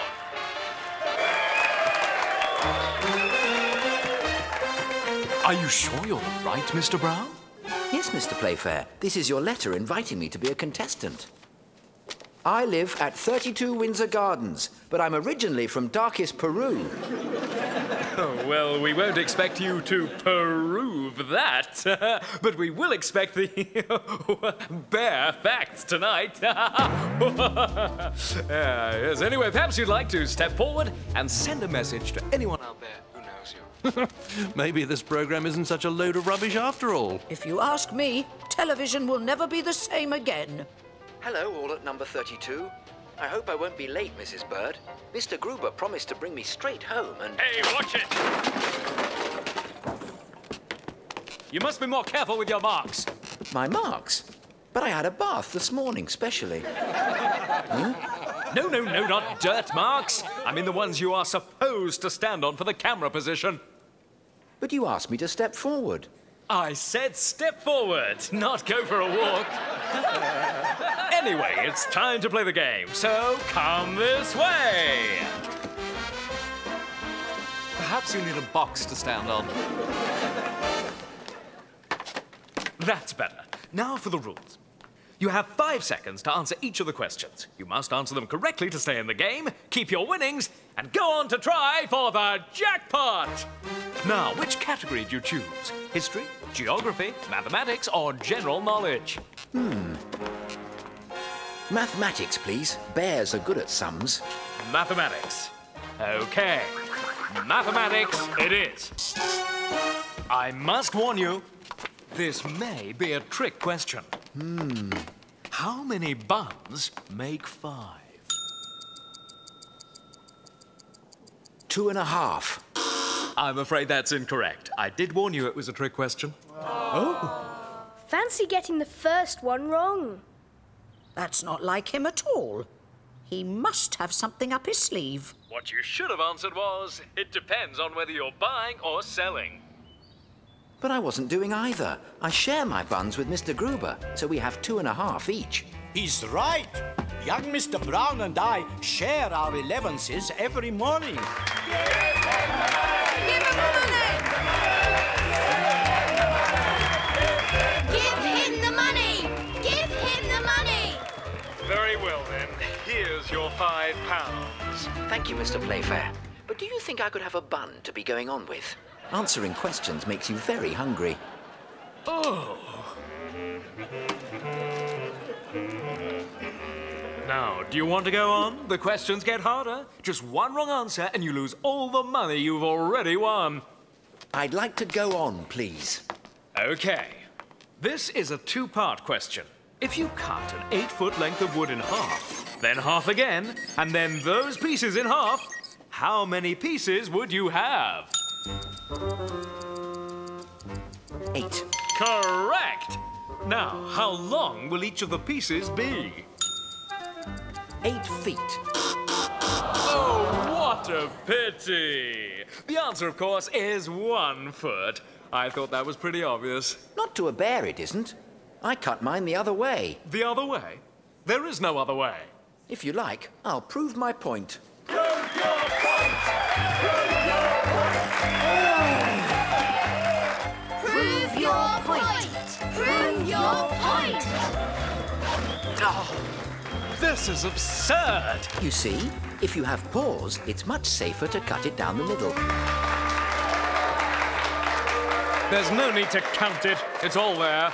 Now, do you wish to answer the final question, which is worth £500? Oh, yes, please, Mr. Playfair. For £500. If it takes 2 men 20 minutes to fill a 50-gallon bath full of water using 1 tap, how long will it take 1 man to fill the same bath using both taps? Why, no time at all. I'm afraid you're wrong, Mr. Brown. The answer is exactly half the time. Oh, I'm afraid you're wrong, Mr. Playfair. Nonsense! Prove your point! Prove your point! Very well. Prove your point. Would you read the question again, please? If it takes 2 men 20 minutes to fill a 50-gallon bath using 1 tap, how long will it take 1 man to fill the same bath using both taps? As I said, no time at all, because you didn't say the bath was emptied after it was filled the first time.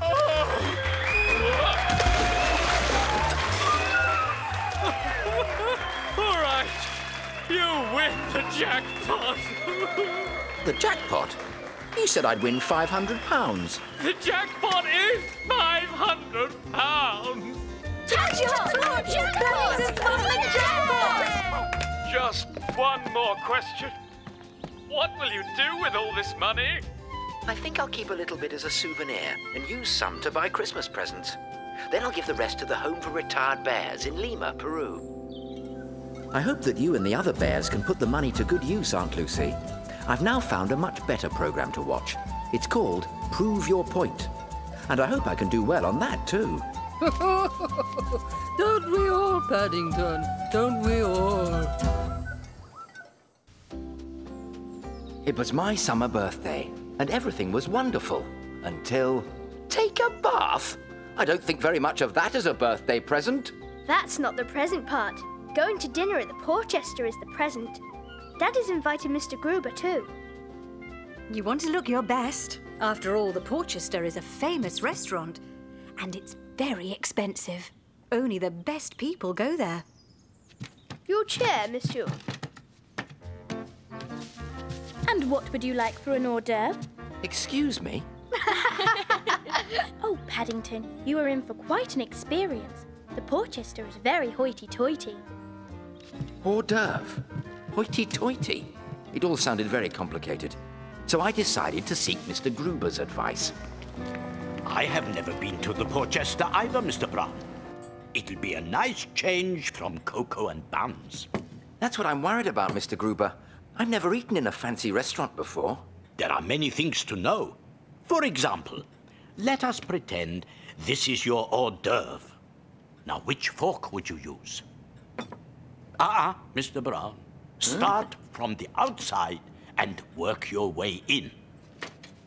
Start from the outside? But how can I reach my food if I'm not even in the restaurant? I think perhaps it's a good thing you came to see me, Mr. Brown. Dear Aunt Lucy, in case you're wondering why there are a lot of smudges on this card, it's because I'm writing it in the bath, so I'll be nice and clean for our dinner out. I thought it would be better to have a bath after I'd eaten, but Mr. Gruber reminded me that I must look my best for the Porchester. A party of Browns. We booked a table near the orchestra? Is the young, bear gentleman with you? With us? We're with him. Oh, then I'm afraid you can't come in. The young, bear gentleman isn't wearing the proper evening dress. Bears don't have evening dress. They have evening fur. And I've had a bath. But the hat? It was given to me by my uncle in darkest Peru. I'm never without it. Oh, very well. We'll make an exception. This way, please.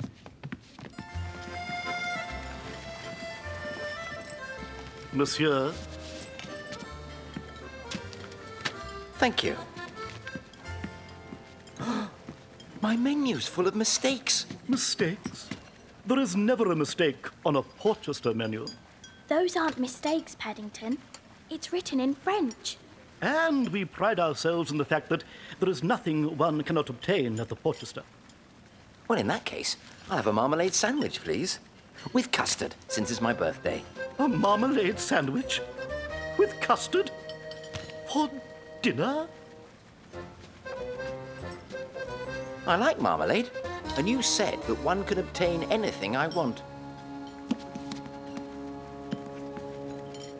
Excuse me, Andre. I'd like a marmalade sandwich as well. It'll make a nice change. Thank you, Andre. As you wish, monsieur. Incroyable! Suddenly everyone is wanting the marmalade sandwich.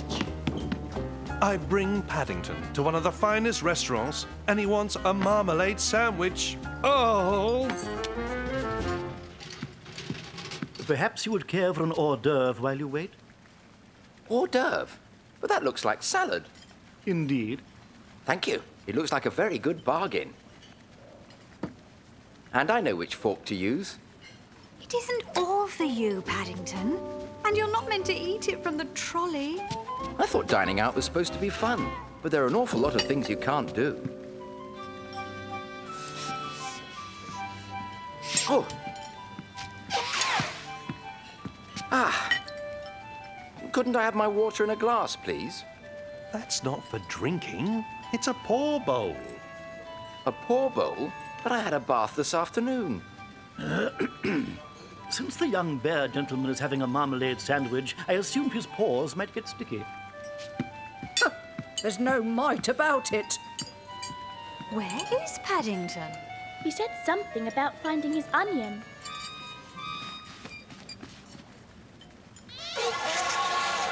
I think I know where it went. Well, don't tell Paddington. He'll only want it back. Ah, my omelette flambe. You don't want to miss this, Mr. Brown. My omelette is on fire.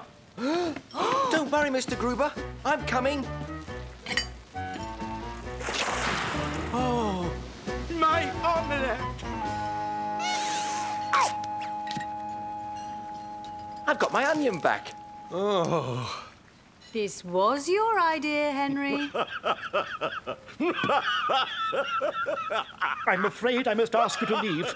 Throwing water over the food, onions in the clarinet, ordering marmalade sandwiches. You'll give the portester a bad name. Nonsense. May I remind you that I ordered a marmalade sandwich too, and I'm still waiting. I asked for custard on mine. I think I shall ask for some as well. Huh? If that bear goes, we all go. Here, here. Custard on both sandwiches, it shall be. Allow me to introduce myself. I am Sir Huntley Martin, the Marmalade King.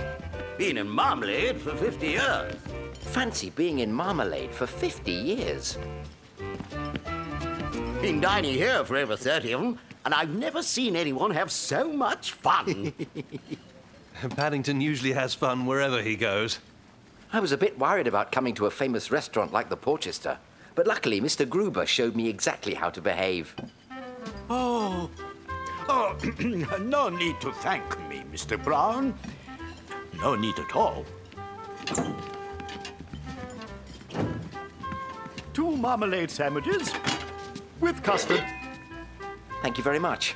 I think I shall always come here to celebrate my birthday in future.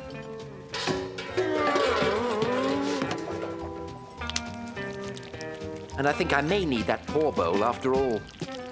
Oh, wait, I'll have one of those. I'd like a marmalade sandwich too.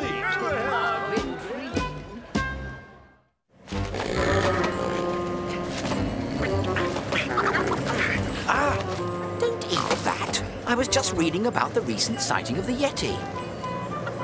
The Yeti's been sighted. What is the Yeti, Mr. Gruber? The Yeti, which is also called the abominable snowman, is a mythical creature, Mr. Brown. People claim it lives in the mountains of Tibet. Is that why we're going there? To find the Yeti and include it in your book, The World and Its Wonders? We're certainly going to include the story of the Yeti, but I don't hold out much hope of finding it.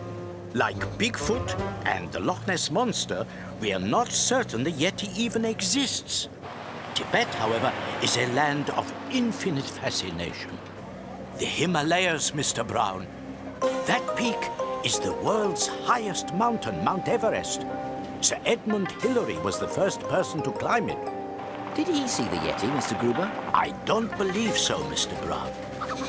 But here's a photograph that another explorer took. Judge for yourself.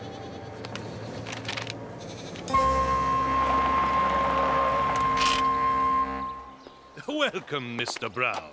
And welcome to you too, sir. My name is Ngapo. Pleased to meet you. The Yeti is half man, half bear. His kind have lived in the mountains for thousands of years. Although people fear him, it is said the Yeti has helped lost travelers find their way. Have you seen the Yeti? Seeing him is not important. We believe he exists. I would be happy to lead you into the mountains. With luck, perhaps we shall see for ourselves. Oh! We will make an early start in the morning. To see the Yeti, you must keep your eyes and ears open. But most important, your heart.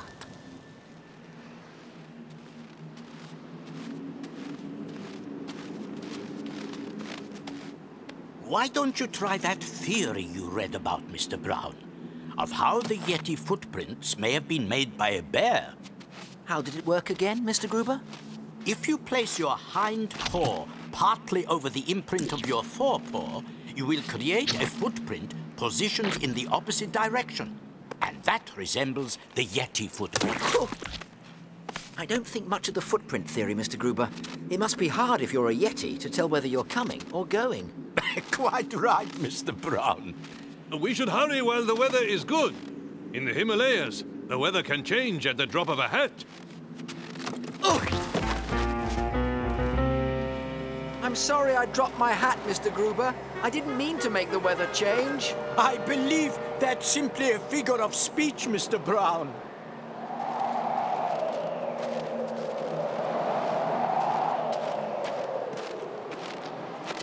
Where's Mr. Brown? I'll find the young bear. You wait here for me. Mr. Gruber? Ngapo! Ah, Mr. Gruber! Mr. Gruber! Mr. Brown! Over here! Mr. Gruber. Now both are lost. I must find them. Even though Mr. Gruber was dressed warmly, it sounded as though he was getting a cold. Luckily, Mrs. Bird had given me some throat lozenges for the trip. Here you are, Mr. Gruber. Have some lozenges for your sore throat. Mrs. Bird swears by them. Don't worry, they taste strong, but they do work. Mr. Gruber! Mr. Brown! We can use this cave as shelter and ride out the storm.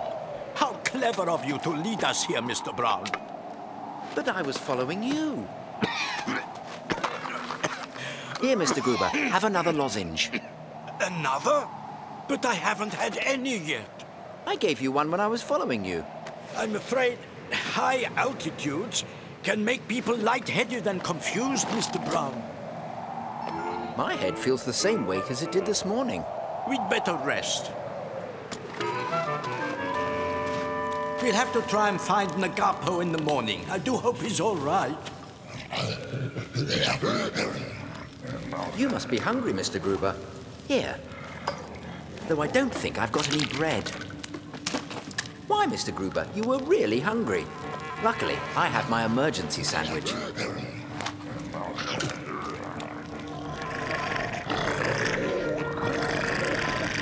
It's a good job we're not staying in a hotel, Mr. Gruber. Your snoring would keep the other guests awake.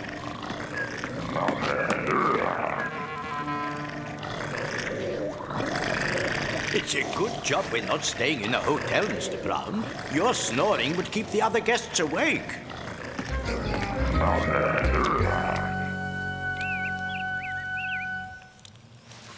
Your cold must have been bothering you during the night, Mr. Gruber. You were snoring very loudly. I'm afraid you must have been the one snoring, Mr. Brown. I never snore. I think perhaps you may be the one suffering from lightheadedness, Mr. Gruber. I never snore either. What I'm suffering from at the moment is a light stomach. I'm very hungry. I know. You ate a whole jar of marmalade during the night. I what? Mr. Brown? Mr. Gruber? Ngapo, thank goodness you are all right. However did you find us? Why, I followed Mr. Brown's fake Yeti footprints. Now, that's very clever, Mr. Brown. Getting up early to make fresh prints for Ngapo to find? I didn't make any fresh prints. But if you didn't, then... A Yeti! I know we experienced some strange goings-on last night, but there must be some other explanation. I don't suppose we shall ever know for certain. But it would be nice to think it was the Yeti who led us to the cave, Mr. Gruber. Oh!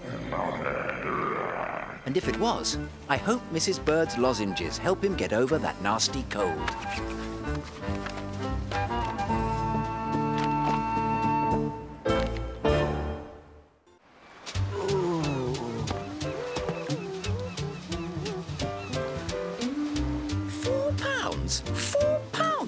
sit in a deck chair? No, mate. It's £4 for the rental of the chairs. You've 4 chairs there, and they're £1 each. £4.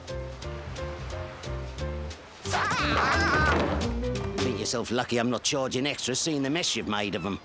Hard luck, mate. Enjoy the beach. Here, what are you doing to my chairs? Your chairs? Oh. I just paid £4 for these chairs. Then where are your tickets? My tickets? But I haven't got any tickets. Then you've been done. Done? But I've only just got here. If it's any consolation, you're not the first to be tricked out of your money this morning. £4, please. But I don't have any money left. Whoa! Paddington? What seems to be the problem here? A little matter of paying for the use of these beach chairs. But I've already paid £4, Mr. Brown. I'm afraid you'll have to say goodbye to it. It sounds like South Coast Charlie's work to me. South Coast Charlie? He's a con man in these parts. Works the beaches and swindles people out of their money. Like my £4. It's disgusting, taking advantage of a young bear like that. I'd like to get my hands on him. You'd be doing us all a service, madam. Find reporter Basil Budd and win £20. It's one of them newspaper stunts. The first person to confront him and say, "You're Basil Budd," gets a £20 reward. That'll be easy. He'll be in disguise, though. Probably wearing a false beard or something. You'll need a keen eye. Oh, don't you worry. Bears have very keen eyes.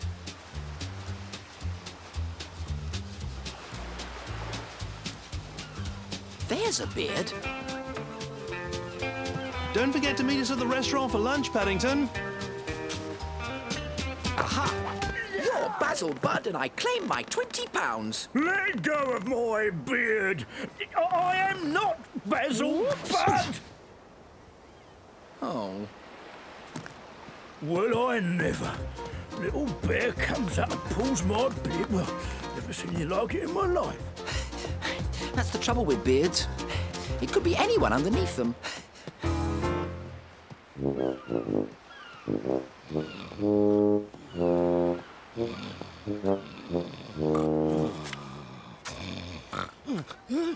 What's this? I have you now, Basil Budd. Ow! My beard! Your beard's real. I know that. Help!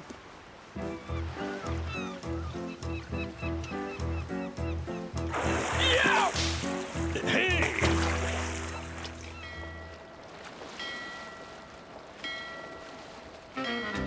Is there anything the matter, Paddington? You're looking very down in the dumps. It seems I'm never going to find Basil Budd. You should never give up, Paddington. What's up now?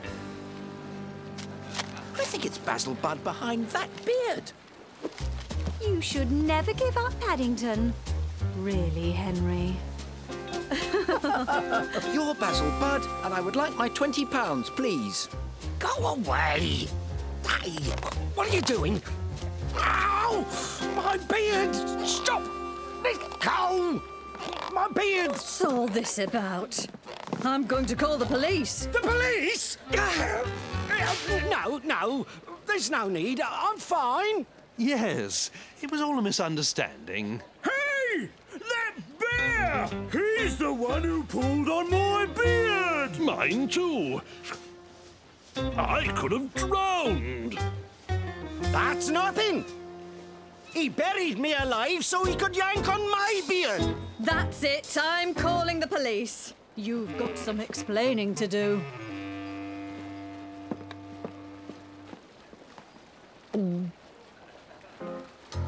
I've been looking for Basil Budd to try and make up for the money South Coast Charlie took from me. He gave it quite a yank then, did he? That's one way to put it. What have you got to say for yourself, young bear? Pulling people's beards is a serious offence. Not if it's a false one. I have you now, Basil Bud. Oh, Paddington!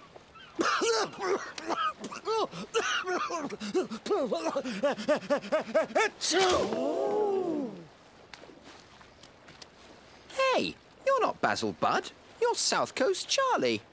Oh, South Coast Charlie? Are you sure? He tricked me out of £4 this morning. So, let's go for a little ride down to the station, shall we? We have other witnesses who can help identify South Coast Charlie. And if you're right, you'll get your £4 back. And a reward to boot. Thank you, officer. Congratulations! I would be honoured to present you and your guests lunch on the house. I said it before, and I'll say it again. Bears always fall on their feet. What a great story. This'll make the front page. If you wouldn't mind, I would very much like to write a story about you for tomorrow's paper, Mr. Paddington Brown. And you're Basil Bud. Why, yes. Yes, I am. Now, if I could just ask you a few questions. May I have my £20 now, please? £20? In all this excitement, I clear forgot about the contest. I think I'd like to come to the beach more often. It's very good value. We were visiting the Barbie Ranch in Montana in the United States to research a chapter for Mr. Gruber's book, The World and Its Wonders. So I decided to learn a little about steers. They breathe rather noisily when angry. They seem very attracted to the colour red. Mr. Brown, be careful! And perhaps the most interesting fact of all, steers love marmalade. I got the vermin. Now get going before you get hurt. Thank you, sir. May I help by closing the gate? My name's Billy Bob, and I don't need help from city folk.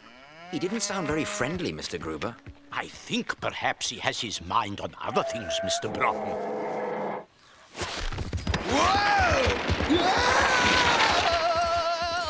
I don't believe that steer thinks Mr. Billy Bob is friendly either, Mr. Gruber. You know, Mr. Brown, when I was your age, I used to dream of being a cowboy.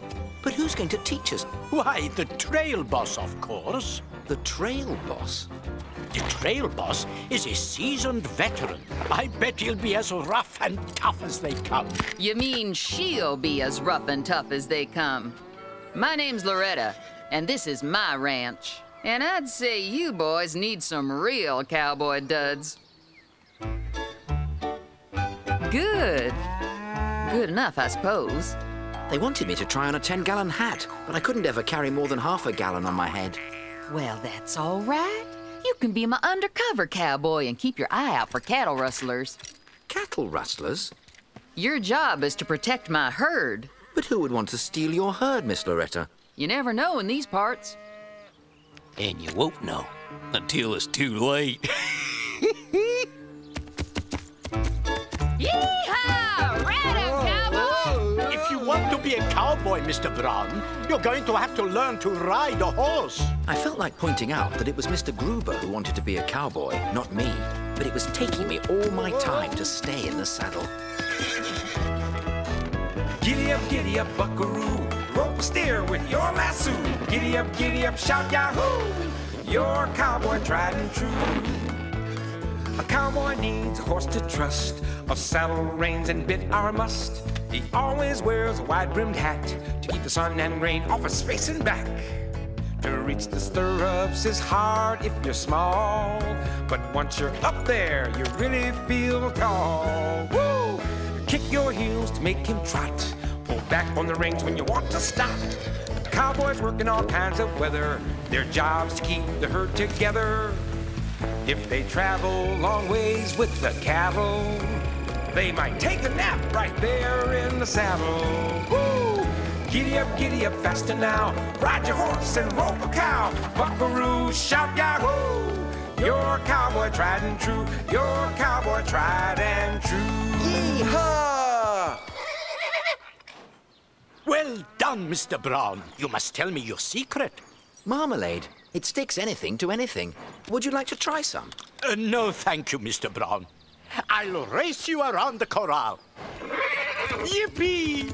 While you city slickers keep Loretta busy, I'm just gonna help myself to her cattle. Come on, shoo, shoo! Come on, shoo, shoo! Good steer. Good steer.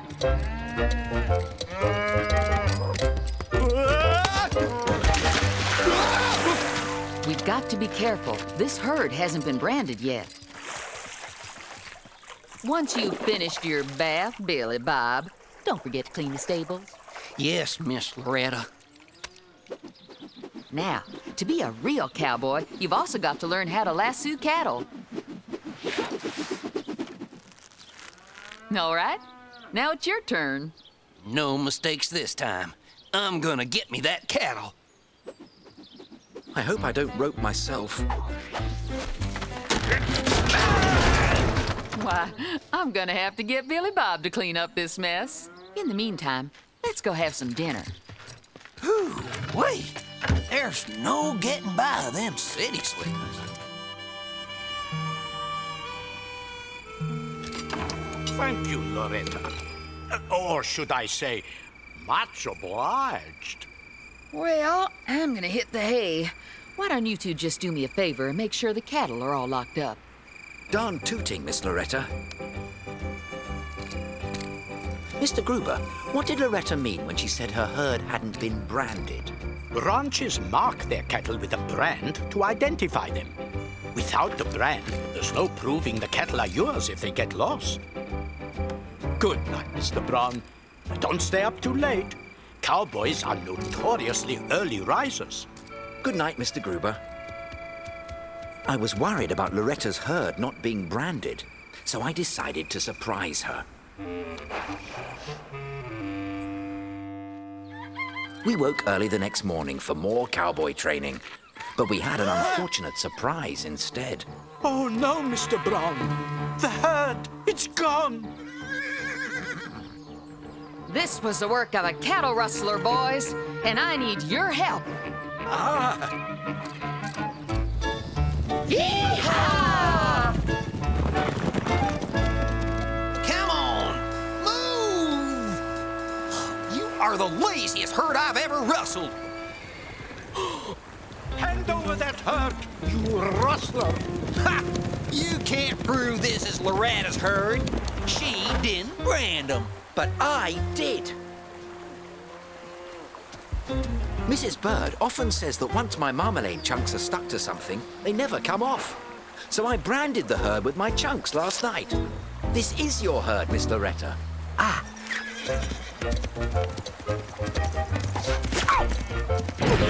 Good lasso, Mr. Gruber. Well, you fellas may not be your average cowboys, but you certainly have a knack for it. I think it's more a matter of marmalade than knack, Miss Loretta. Oh.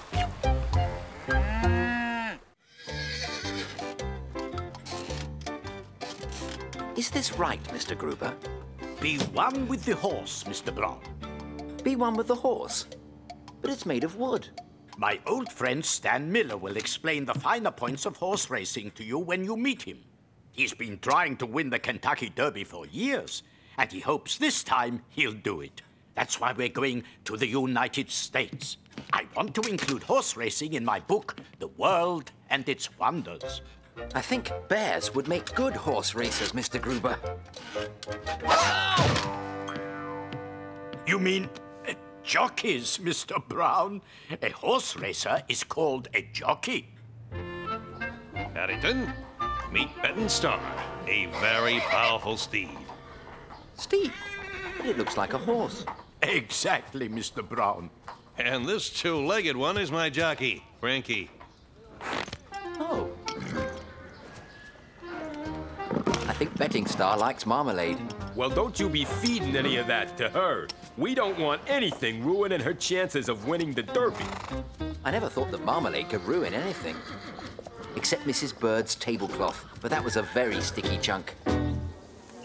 The most important thing in horse racing is that the rider and horse communicate. That brings out the fire in the horse. I must say, Stan, these meringues are delicious. Why don't you hurry and get one before they are all gone, Mr. Brown?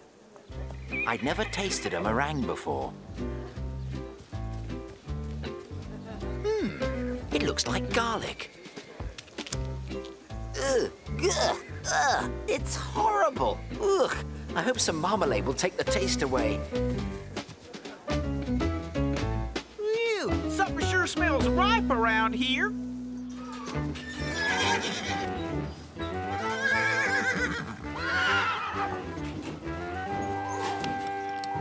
Hey, my marmalade. I thought I said no marmalade. I don't have time to play games. I have a race to get ready for. Sorry, Betting Star. You heard what Frankie said.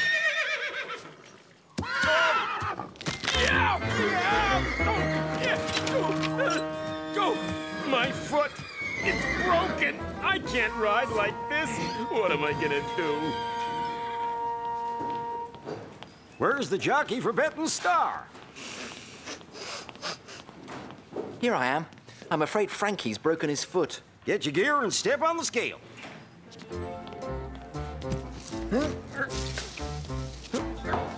133. You're over the regulation. I'm overweight. It must have been that meringue. I'd say it was someone else. But you have to lighten up or Betting Star is out of the race. I had to think fast, or Mr. Miller would be most upset. 130, check. Okay, you jocks, you got a race to ride.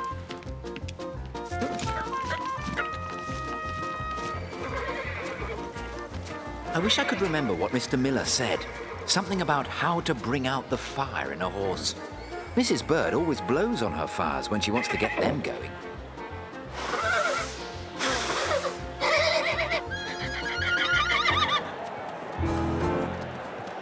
Oh, dear. Where can Mr. Brown have got to?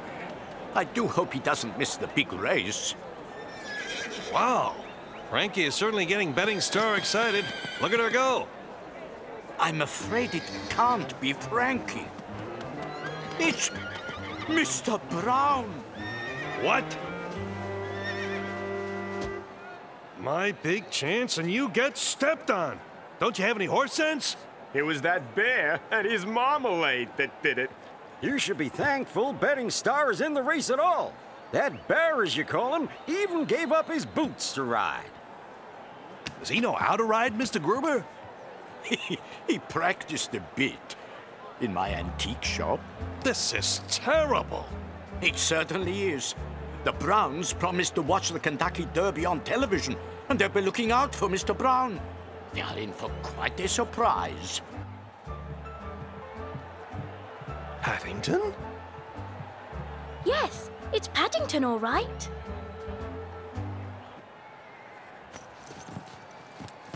The saddle was very slippery, so it was a good thing Frankie had given me back my marmalade. Some people think it's only good for eating.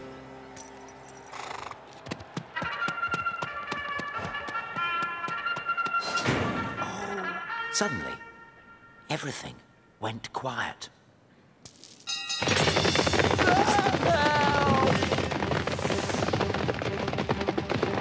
Look at him go! Right, Mr. Brown, right! You think we could slow down just a little? Come on, Paddington, that's it. Come on. That's my Paddington! Paddington! She's pulling away again. Whatever your bear's doing to that horse, it sure is working. He's doing what you told him. He's communicating. Go, Betting Star! Go! That's it, Paddington. Paddington, come on! You can do it, I know you can. Come on, Paddington. Hooray! You did it, Stan! The bear did it, and I can't wait to thank him. You'll have to catch him first. He's going around again. To think, Mr. Brown, you ate a whole head of garlic. One clove would have been bad enough. But a whole head! It's no wonder Betting Star ran so fast. Oh, I thought it was a meringue. She must have got the full force of the smell every time you breathed out. This will make an excellent chapter in my book, The World and Its Wonders. I think you should eat some garlic too, Frankie, before our next race. I can lend you some of my marmalade, Frankie. It did help take the taste away a little bit. Just as long as it doesn't get rid of that winning aroma.